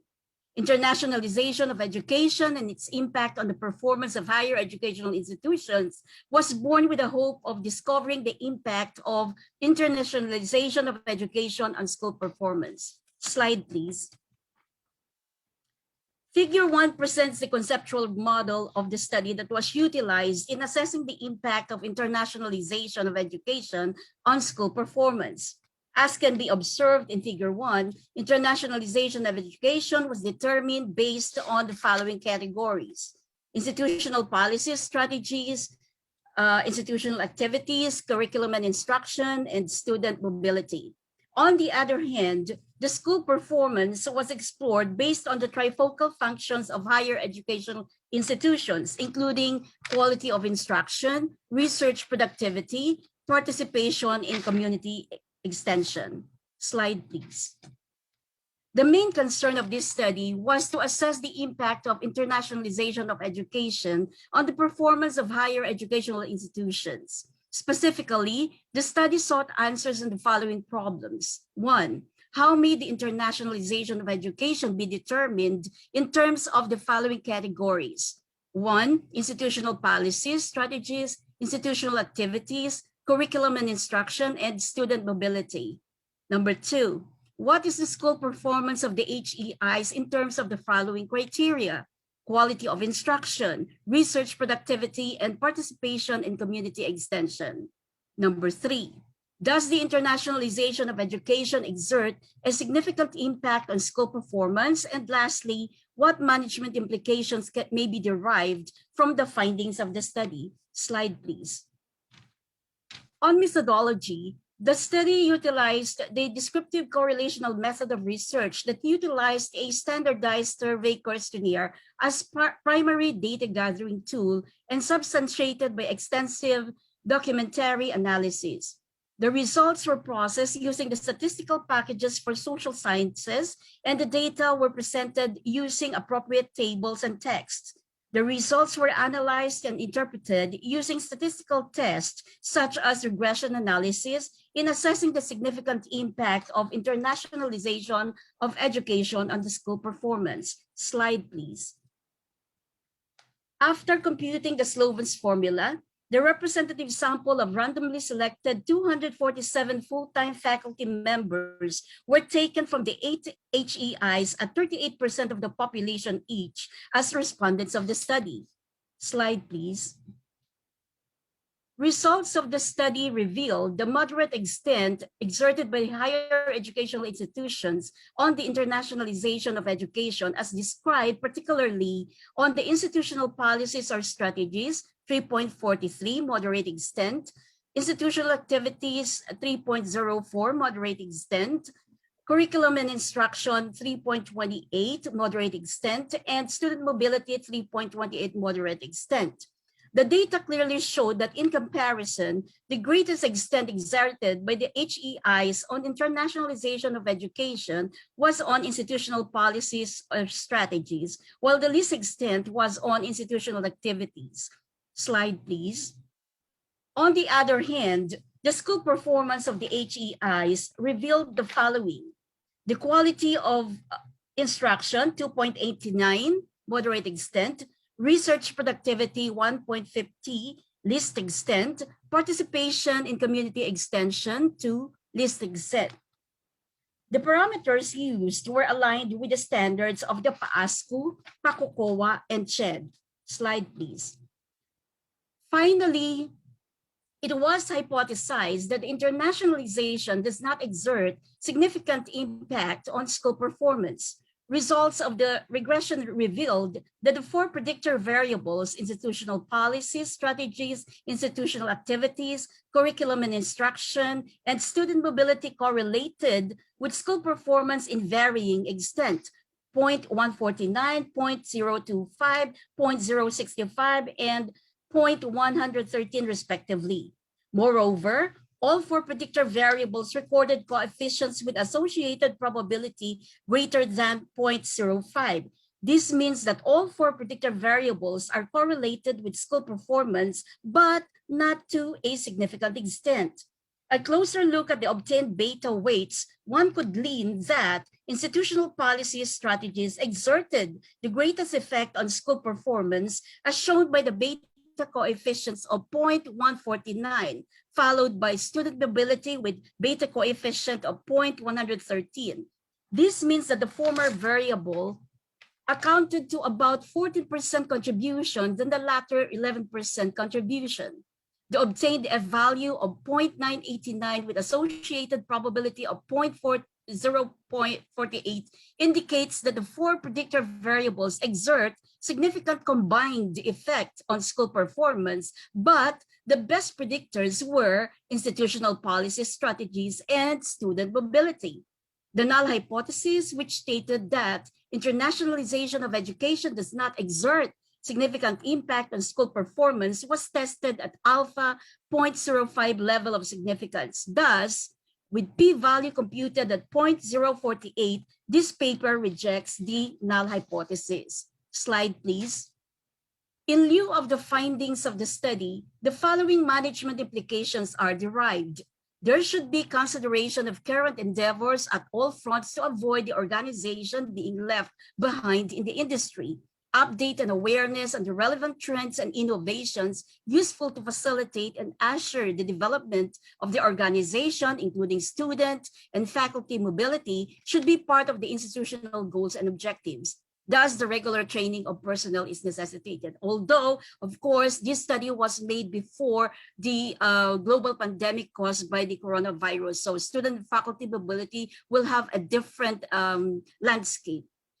Proper dissemination of information is necessitated in pursuit for an excellent school performance to address the needs in developing and enhancing the research productivity, corporate social responsibility, and internationalization of education.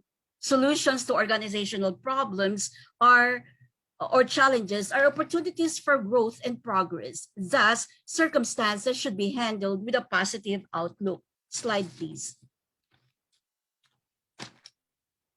Based on the findings of the study, the following conclusions were drawn. Most of the HEIs developed their policies and strategies to institutionalize the internationalization of education, including faculty and student mobility. These strategies to internationalize reap long-term benefits in the transfer of technology and innovations, as well as encourage enrollment, knowing that the institution is at par with the rest of the world. Among the parameters of school performance, research productivity and participation in community extension were exerted, this extent of motivations among the HEIs in Luzon. Number 3, the null hypothesis, which stated that internationalization of education does not exert significant impact on school performance, was rejected. And 4th, the implications drawn from the findings of the study are important insights that can be considered in further upgrading the school performance of the HEIs, especially because of the new normal that we have to set in. Slide, please. Based on the findings and conclusions of the study, the following recommendations are hereby submitted. That the HEI should create programs that could provide opportunities for both student and faculty mobility, which should consequently open doors for genuine learning. That the HEI should ensure an encouraging research environment that would motivate the researchers to equip themselves with the necessary skills and training to produce high-quality research outputs, as well as be participative in the community extension programs. That the faculty members should be actively involved in producing researches which are aligned with the national and institutional research agenda and goals. That the faculty members should reach out and be cooperative in the community extension projects and activities of the institutions. That the HEI should also consider collaboration, partnership, and linkages with local and international academic institutions, even during the pandemic, to allow the interplay of ideas and knowledge of students and faculty members within the academic spheres of educational institutions. And lastly, with the consideration of the current situation, that similar study be conducted to find the result in the new normal modalities created in response to the global pandemic caused by the spread of the coronavirus 19 or COVID. Thank you so much. Slide, please. Thank you so much. It's an honor to have presented this study in your midst. Good afternoon. Thank you so much, Dr. Janet Raymundo Valdez, for that presentation. Thank you very much, Mom. And thank you so much and congratulations to all our research presenters for today for a job well done. At this juncture, we would like to request Dr. Fellow CPA Dr. Gloria T. Baisa for her special message and synthesis. Good afternoon, everyone.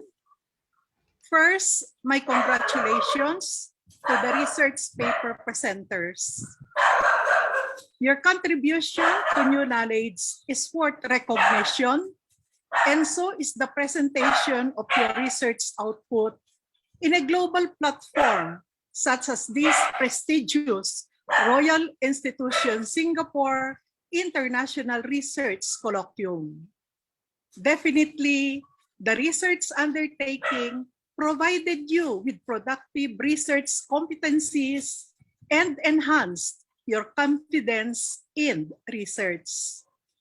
All the 4 papers presented address the challenges of the current COVID-19 pandemic in the most important aspects of academic and social services. The study of Dr. Amelie Chico, entitled The Assessment on the Readiness of Students in Online Education, a case of the University of Mindanao, Panabo, showed high acceptance of the students on their responses to identify and describe the extent of readiness of these students in using Kuiper LMS platform in the teaching learning process. This, in spite of the struggles of the students on online education due to lack of personal computers or laptops, poor telecommunication connection or lack of it, and the overload of tasks and deadlines. Such is a common problem in all parts of the country. The transition to the new normal learning challenges our educational system, and we ought to find ways to serve the struggles of the students.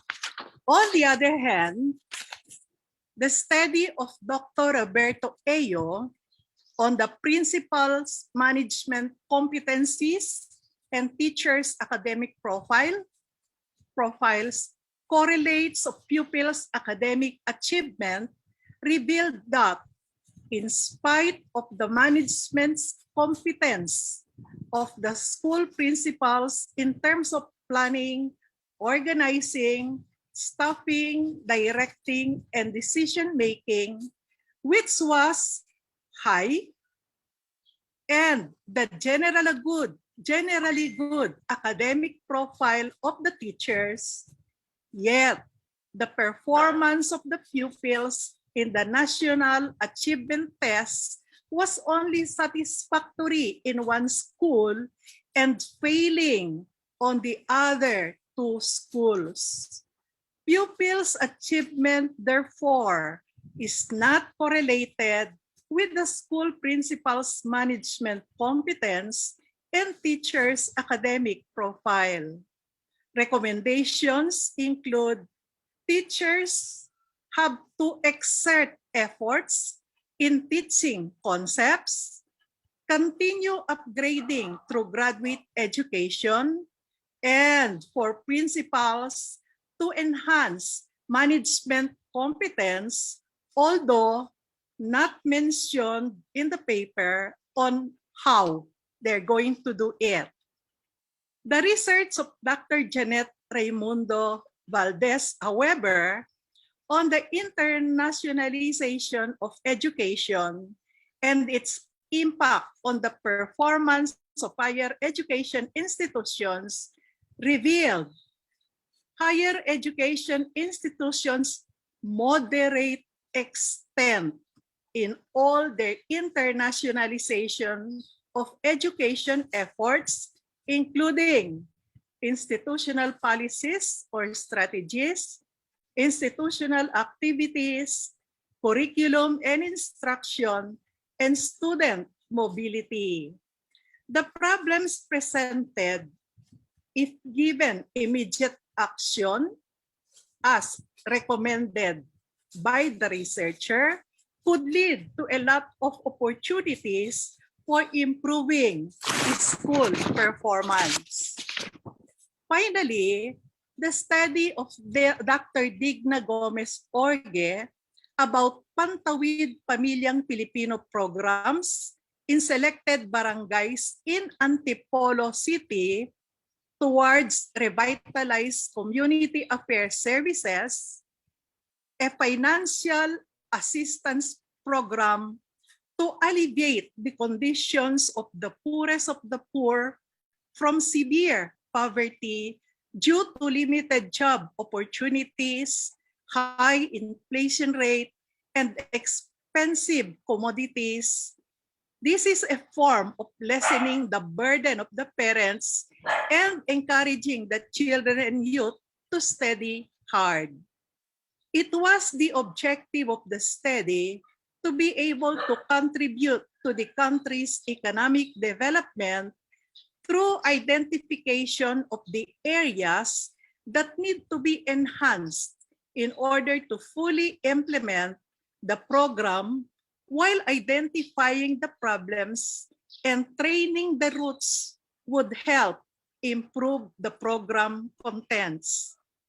Findings revealed that although program implementation is high, there is, however, still a need to improve through additional government fund support, priority to the needy, releases of grants on time, and strict compliance on program requirements. Recommended solutions include the formulation of the Socratic method in the presentation of the contents of the 4Ps IRR. All the 4 papers utilize the descriptive research design and employed a variety of data gathering techniques, including in-depth interviews, observation, aside from the survey questionnaires, including the online questionnaires. Appropriate statistical tools were also applied. It is evident that the researchers gave their best to be able to come up with these worthwhile and relevant papers.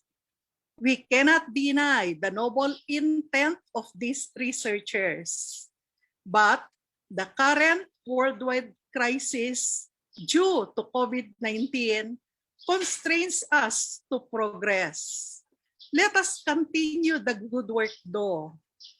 When the pandemic will come to pass, we will then be ready to move forward, aptly prepared. Again, my congratulations and God bless. Thank you so much, Dr. Baisa. Thank you very much. So while we are waiting for the results of the best research paper and the best presenter, we will now proceed to the open forum. You may now post your questions, comments, recommendations, clarifications regarding our speakers and today's papers. Thank you.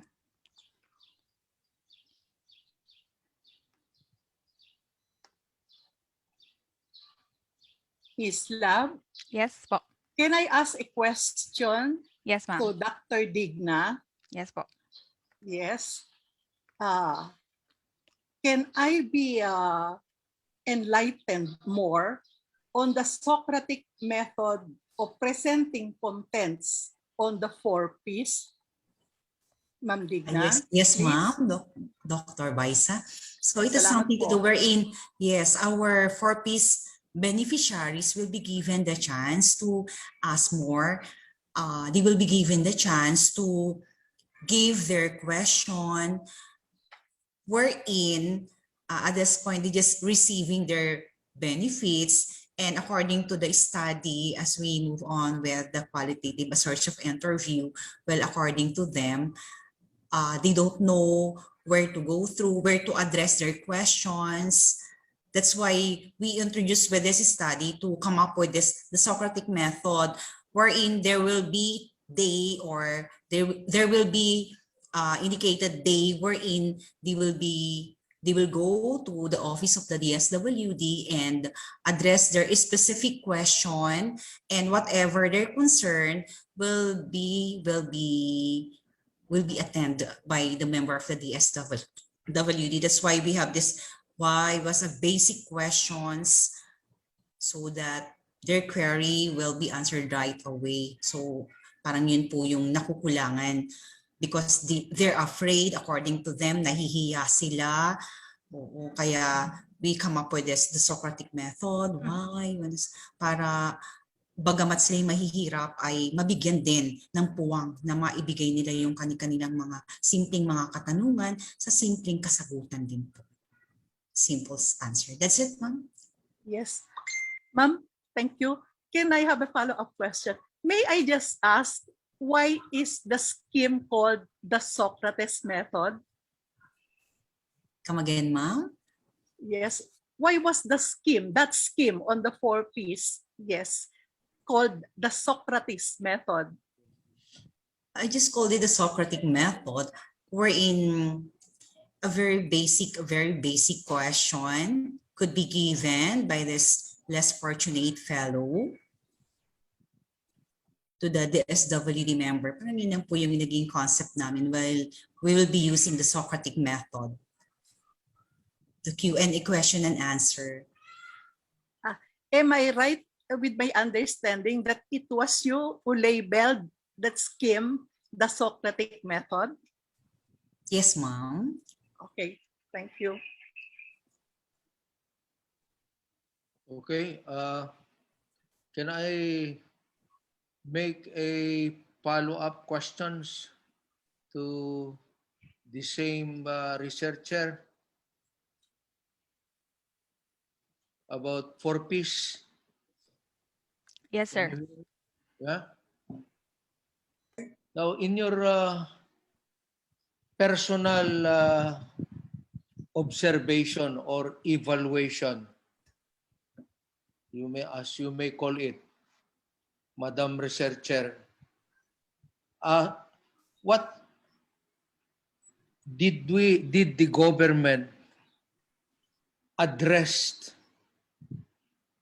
the problem of poverty by extending 4Ps for several years now? Were they able to improve their quality of life?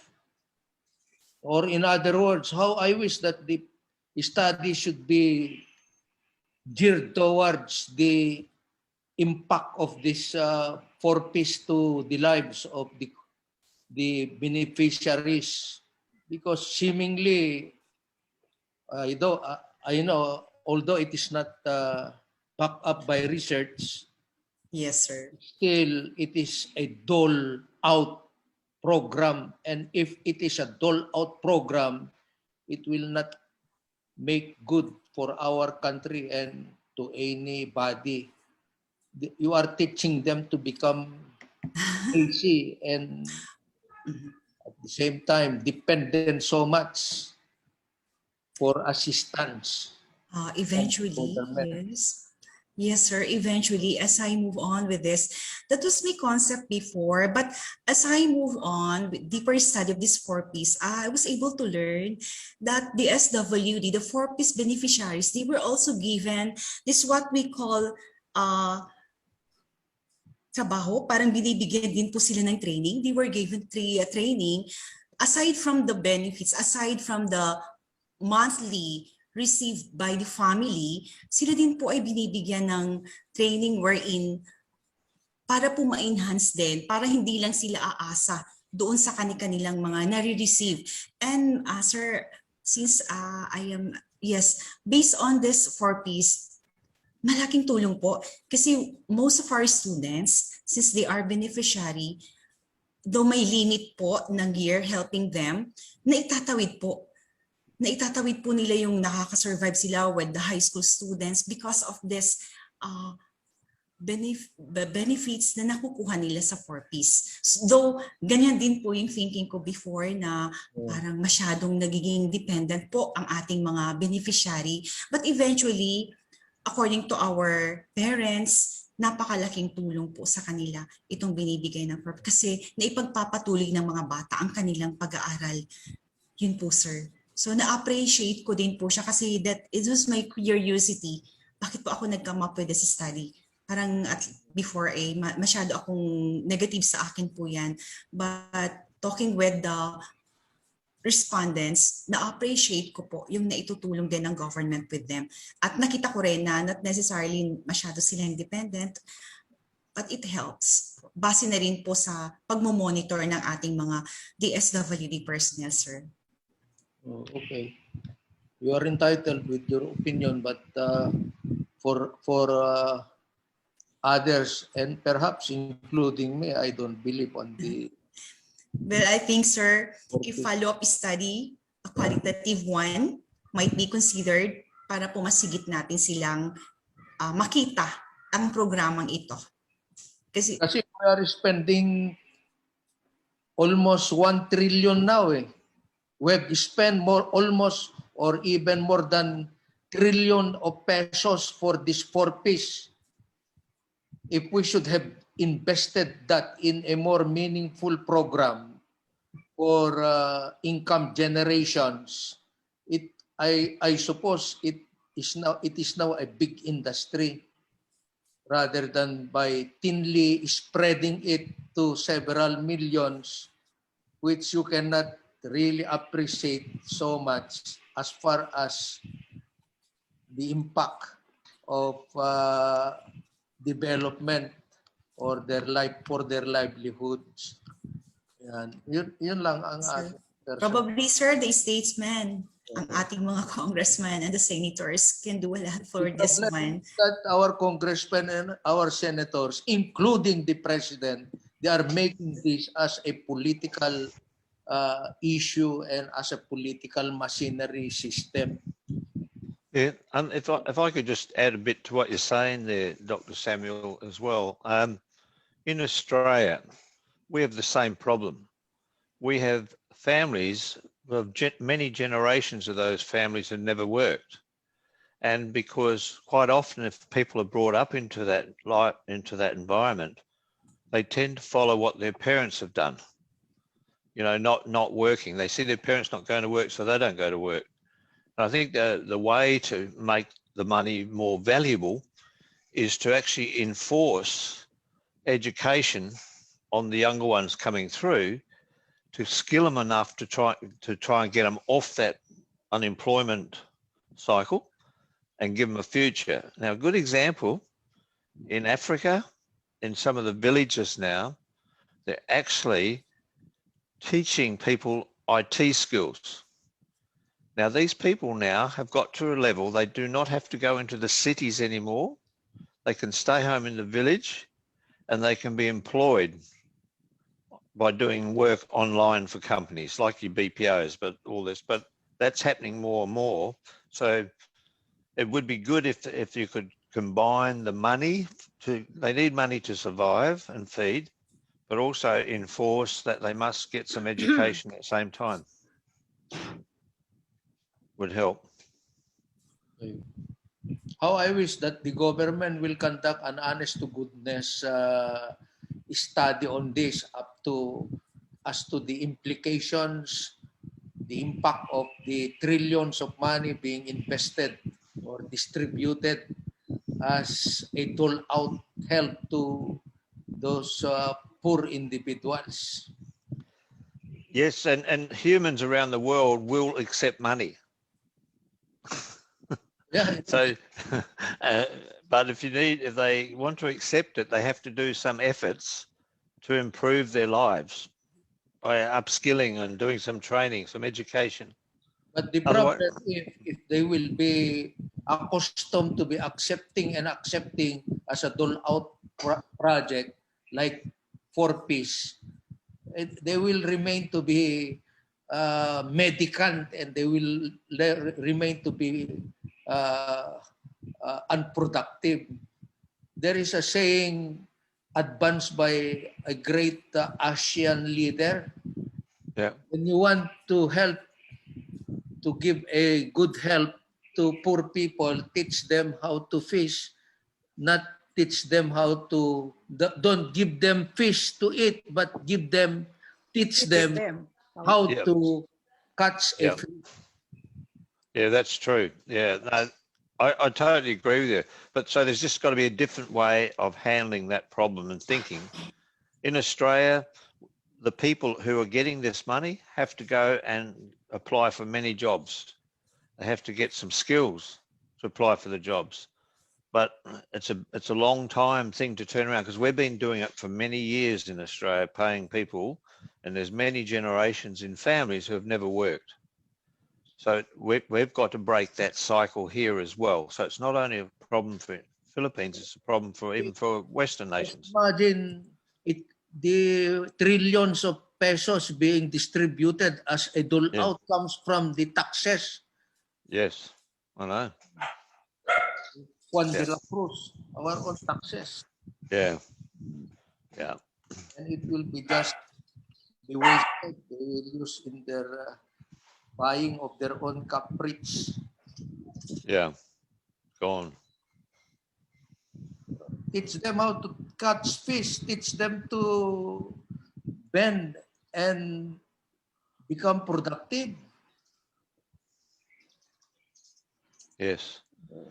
And what they can do, they can put in place, if there's no efforts to get educated, then the money will stop for a period, or the money will get less until they start to do what they're supposed to do. Okay. Yeah. That's all. But I don't think you're going to find many These are programs of the government that it will not really improve the quality of lives of the people. Yeah. Yeah, well, I think it's just an ongoing problem everywhere.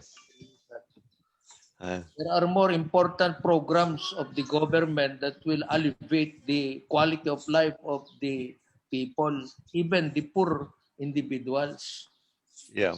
Rather than to be just giving them dole out money to spend. You don't even know how they are going to spend it, whether they will buy their own, In Australia, also during the COVID time, they gave out big money to people who had no jobs, who lost their jobs.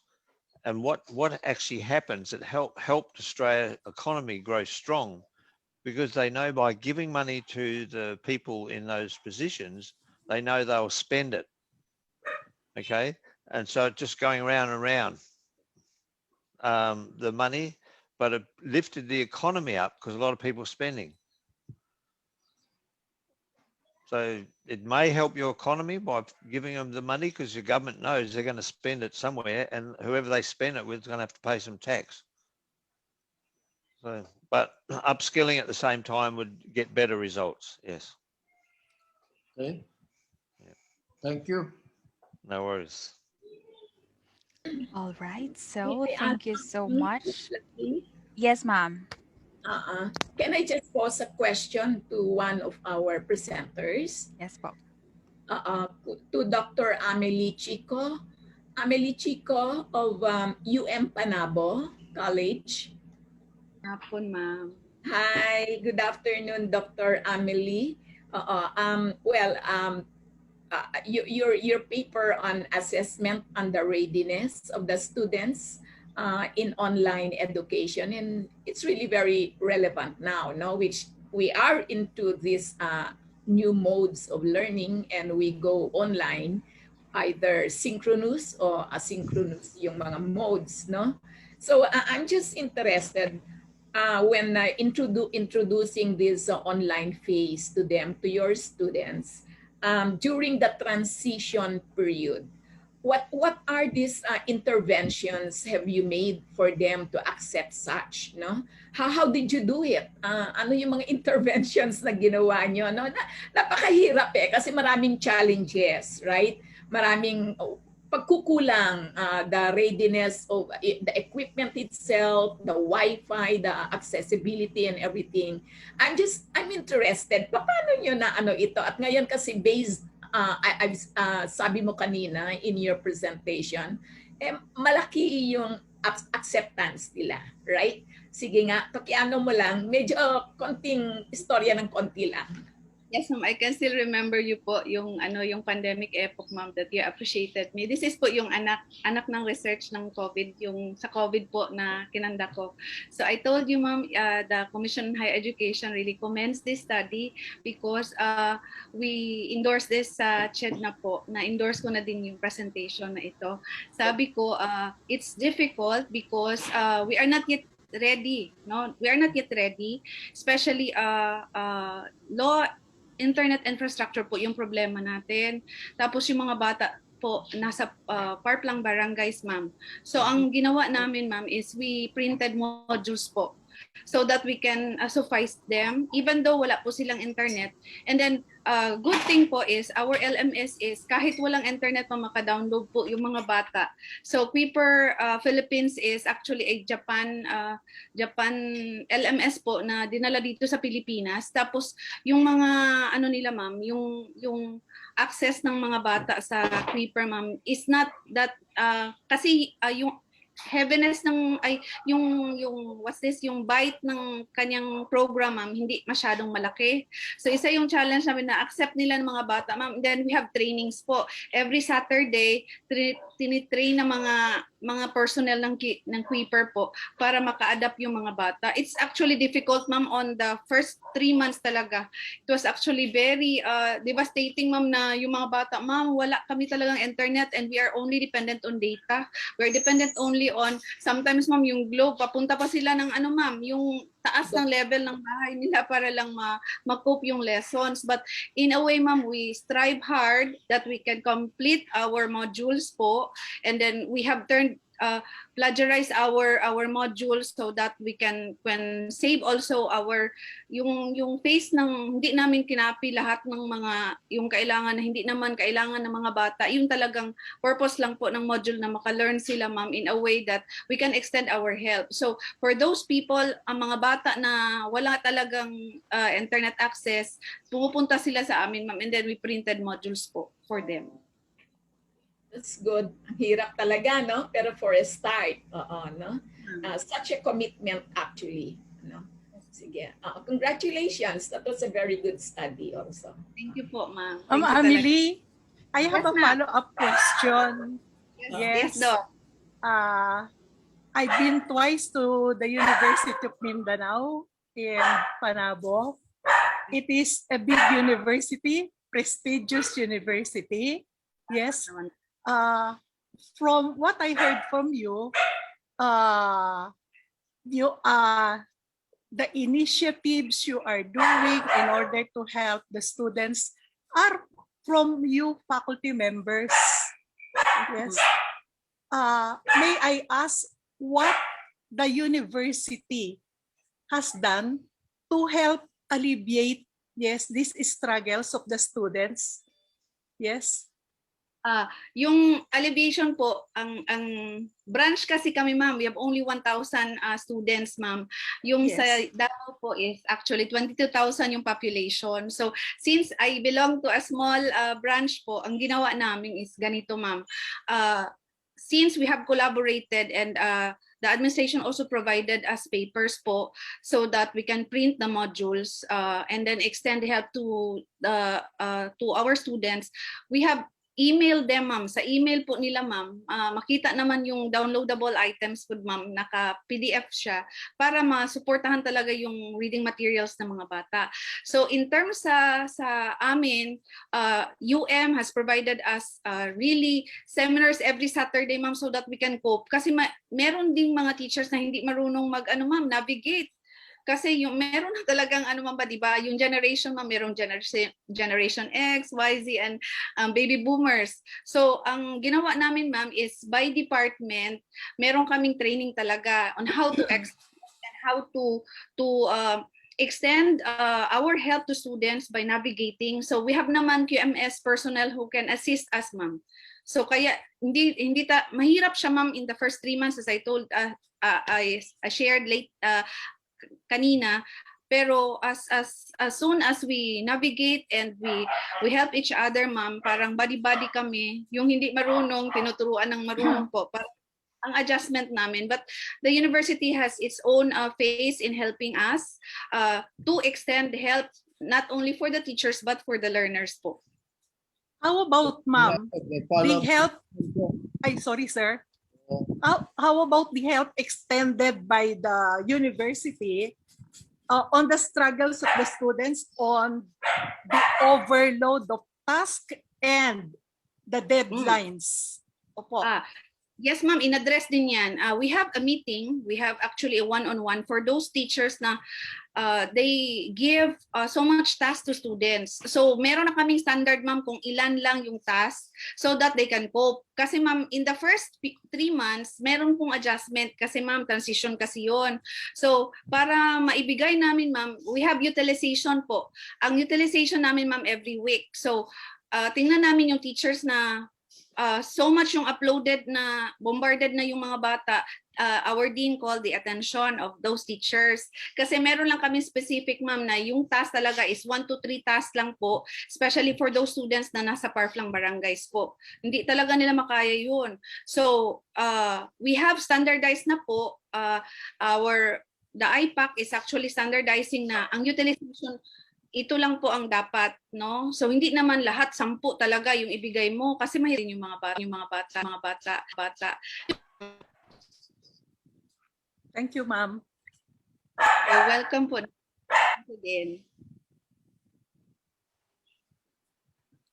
Si Sir Salvador. I forgo my question because may be too much for it might cause cerebral encounter and discussion. Okay, sir. How many respondents? Anyway, I cannot control myself. How many respondents of your study?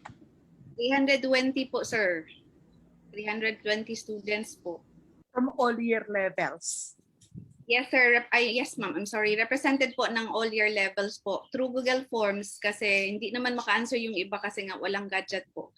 As soon as they respond yun lang po yung kinulate ko po from October po. October. Universe. The total population. Yung total population po namin is 1,017 po. That is only in your school. That is Yes, sir. That is only in your school. So you cannot make a generalization out of this that it can be adopted by CHED or by DepEd. How I wish you should have included the other districts or the whole of the province of your the whole population of your province, because so that you can somehow come up with a policy advocacy. You cannot come up with a clear direction on this. You have so limited population. The degree of errors, the degree of acceptability. Well, as an action research, why not? But it cannot be claimed as a research that can be fathom of. Sorry to say that. Yes, sir. No problem po.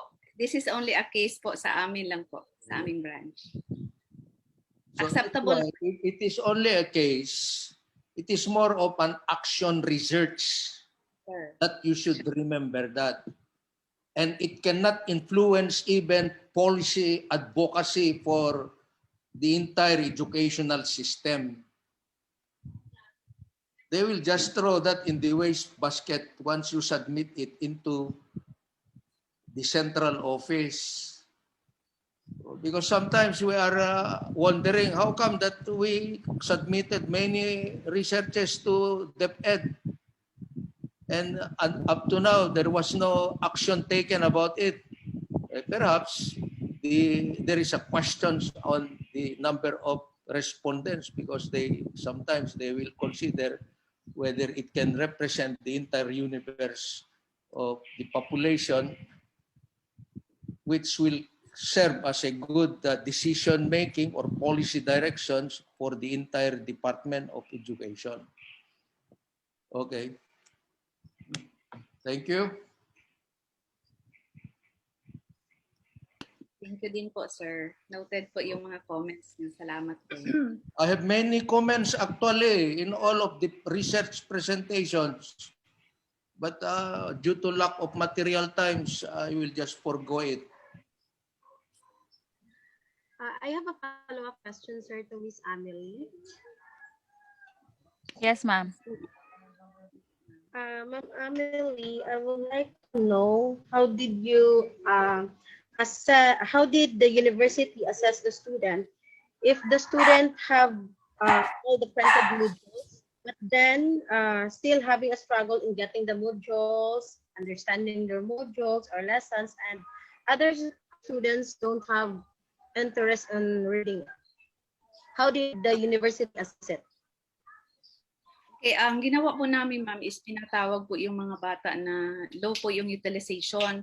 So what we did is we called them in. We have a student monitoring po yung sino yung hindi talaga. Pero meron kasi, ma'am, na nakaka-print sila, so hindi sila nakakapunta ng school, but they are also attending the class. So ang ginawa namin yung mga bata na low talaga yung utilization, pinapatawag namin, ma'am, with proper consultation kung ano yung magawa namin. So yun po ang control namin within October, kasi nangyari October 2 to 16 po.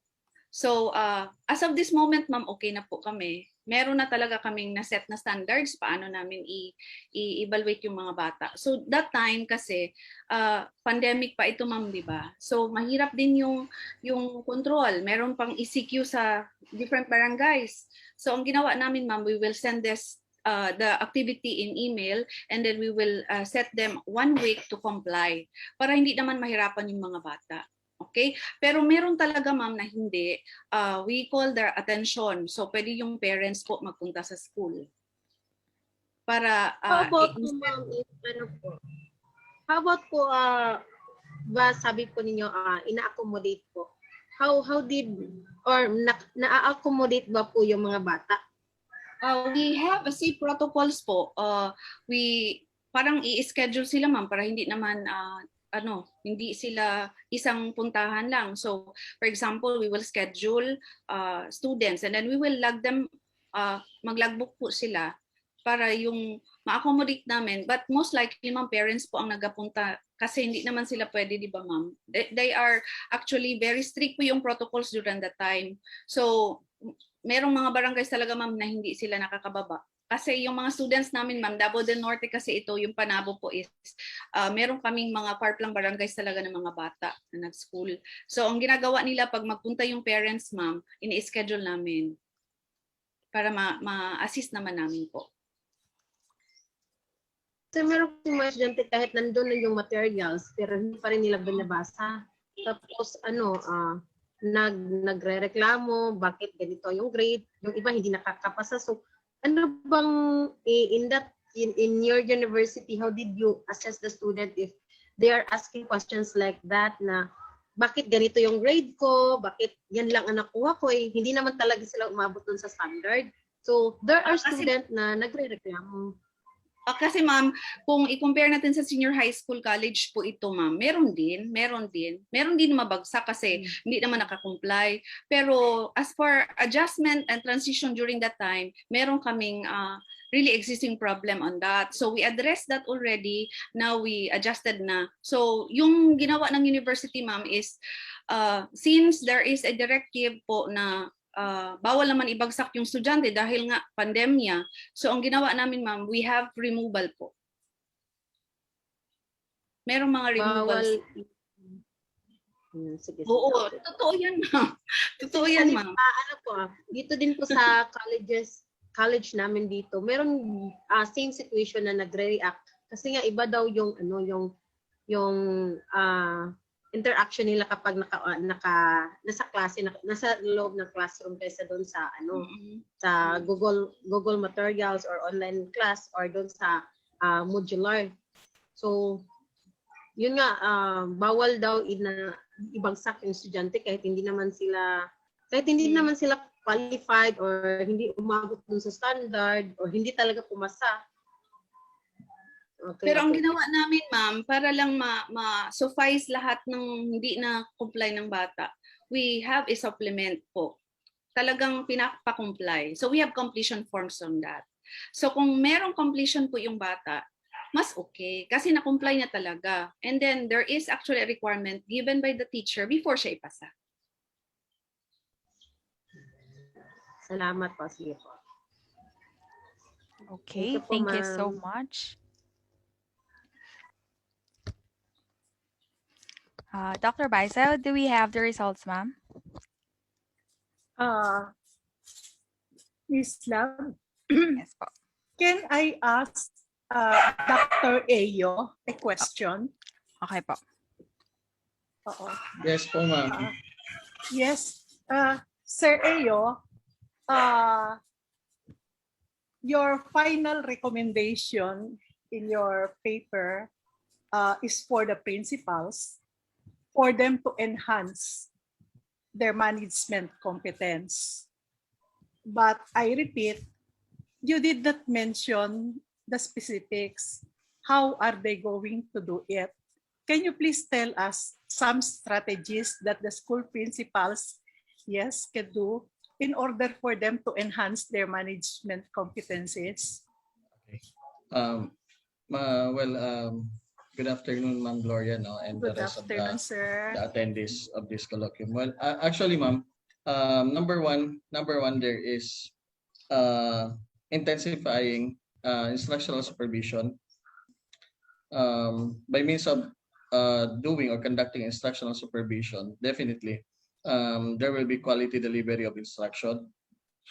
I think it will be on a monthly basis, wherein principals should conduct it and include it in their daily routine. Then another one is by means of resource allocation. Maybe they need to provide and to allocate resources intended purely for the delivery of instruction. And the third one is by means of strong monitoring or tighten the monitoring in terms of the preparation of all the things that is necessary in the delivery of instruction. That's all, Ma'am Gloria.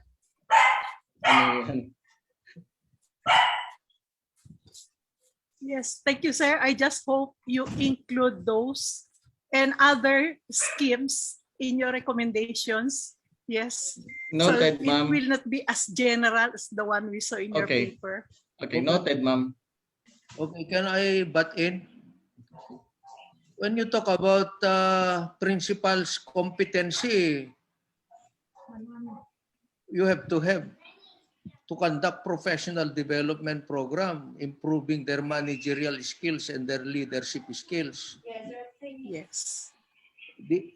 It is more on the soft skills. rather than the mechanical skills that the researcher is telling to us. In other words, what he is telling to us is not congruent to what he wants to advance in his recommendation. Take note on that, Mr. Researcher. Noted, sir. Oh.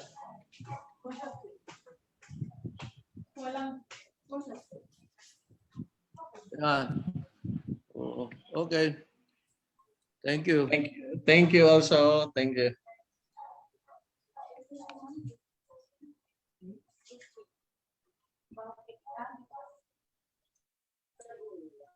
Love.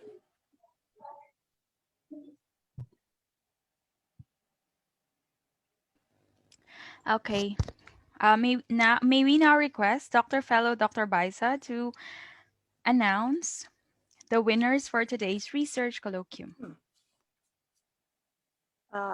It is my honor to do the announcement of the winners for the best paper and best presenter for this research colloquium. The ratings and rankings were averaged, and from the ratings and rankings of the 4 judges, Dr. San Juan, Dr. Ramos, Dr. Libunao, and yours truly. And based on their submitted ratings and rankings, the best presenter is Dr. Amelie Chico for the paper Assessment on the Readiness of Students in Online Education, a case of UM Panabo. Congratulations, Ma'am Chico. Dr. Chico, congratulations. And for the best paper,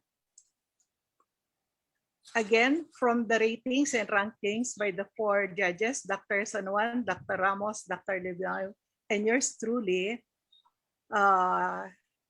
wherein these ratings and ranking with average, the best paper is Internationalization of Education and its Impact on the Performance of Higher Education Institutions by Dr. Janet Raymundo Valdez. Congratulations, Dr. Valdez. Again, our congratulations to the best paper and the best presenter.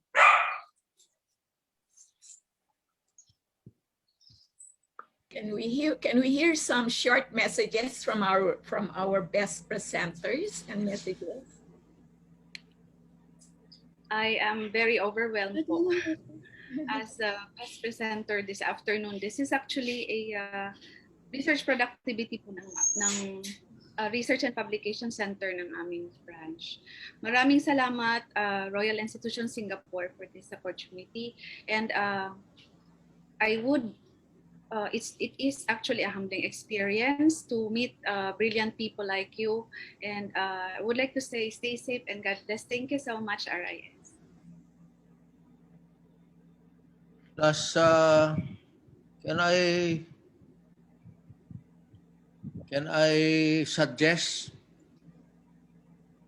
especially to the winners, because the winners will be sure their papers will be surely be in the RI included in the publication. You know, the justification of the internationalization as a research paper presented is most wanting. It is very much wanting. So I should say that please improve your introduction and background of the study. Perhaps you can go into the UNESCO programs and activities for transnational education. You should include that. because this will strengthen your paper and to improve. It is not. This is my suggestion only. I hope you will take it positively. Yeah. Because it will be published. It will be published in the research journal, and it is an international journal.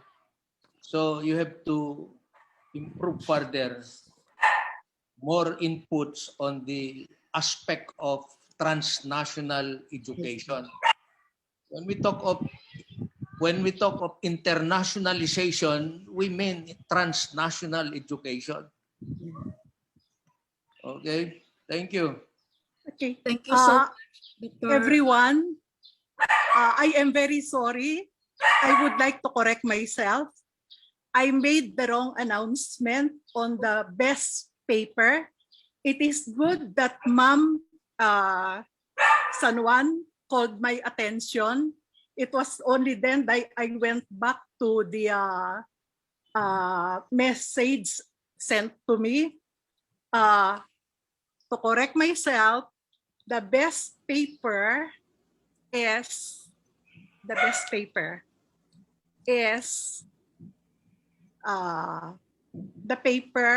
research paper by Ma'am Digna Gomez Orge, entitled Pantawid Pamilyang Pilipino Program in Selected Barangays in Antipolo City towards Revitalized Community Affairs Services. I am very, very sorry. What I read earlier was my own, ranking. Sorry, Ma'am Janet, because of the wrong announcement. But on my part, yes, you are number one. Yes, in my rating and ranking. But the best paper is the paper by Dr. Digna Gomez Orge, Pantawid Pamilyang Pilipino Program. So sorry, Ma'am Digna. So sorry. Excuse me, ma'am. But before we proceed, President Georgine and Mulano, I have no objection if we are to give other Yes, ma'am. the research presenter about internationalization. I also agree, sir, because Dr. Janet was my number one in my rating and ranking. Yeah, not only that, but if you look into the entirety of his paper in terms of depth and breadth,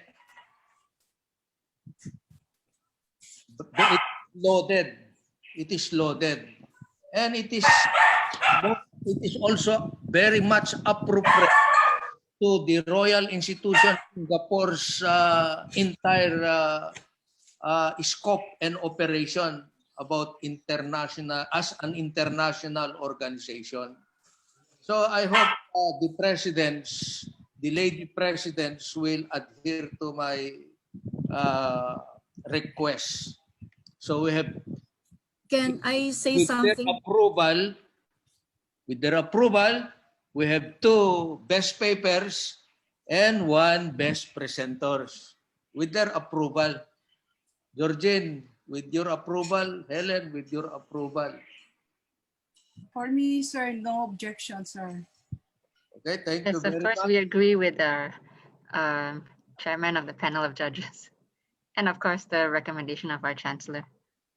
Thank you very much, Madam President. Thank you, Dr. Georgine. Thank you, Dr. Ellen. So that the best papers are Pantawid Pamilyang Pilipino Program in Selected Barangays in Antipolo City towards Revitalized Community Affairs Services by Dr. Digna Gomez Orge, and Internationalization of Education and its Impact on the Performance of Higher Education Institutions by Dr. Janet Raymundo Valdez. Congratulations, mga ma'am. Thank you po. Thank you po. Congratulations. Congratulations. Yeah. we have two Yeah. best papers. Yeah. And we concur with that also as a panel. I concur with the decision of the board. Yeah, as a member of the panel of the judges. Yeah. Thank you. Thank you. Thank you. At this juncture, may we now request Dr. Fellow Dr. Athena Georgine Ang for a closing address. Miss Love, Yes, ma'am. Miss Love, before that, can we request a few words from the three other members of the Board of Judges, Dr. San Juan, Dr. Ramos, and Dr. Libunao? Yeah. Okay. Yes. Of course. Congratulations to our presenters. No. And you have shared us your papers, and we've learned a lot of it. So many takeaways, and congratulations on those research papers that you've done, and thank you for sharing it for every one of us, to everybody.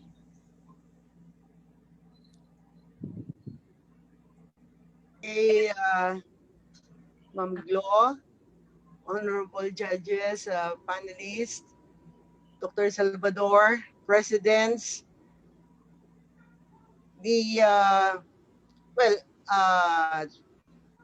timely yung papers, very relevant, and yun lang, I don't know, yung sa internationalization natin kasi, with the lockdown ng mga places natin, paano, even now, I think CHED has a new ruling on the internationalization sa SUCs and everything. Sana, lagyan ng solusyon yon para makabuelo na yung mga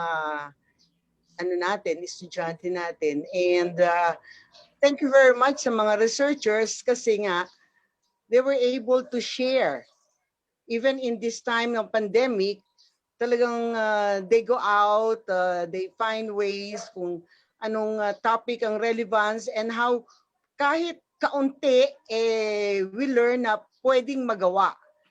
Tulad yung kay Ma'am Chico na although maliit lang and madali namang nagawa, and probably, sabi nga ni Dr. Salvador, kung ma-extend sa iba yung research, baka pwedeng magkaroon ng policy ang DepEd na maganda naman. At saka para makatulong yun sa mga gadget ng mga bata kasi yun ang laging problema, gadget, internet connection, Wi-Fi, and everything. Again, congratulations, researchers, and thank you.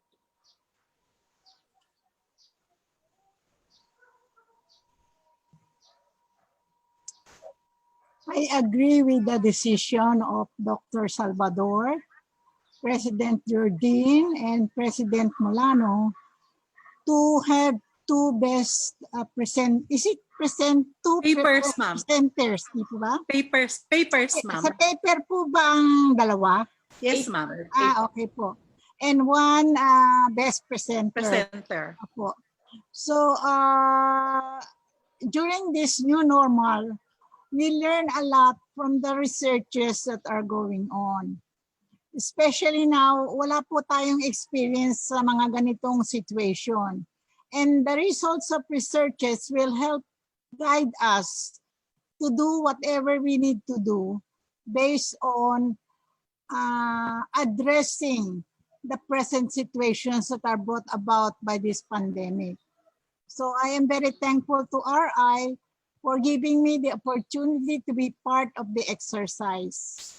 And congratulations to all the presenters. You did a very job well done. Thank you.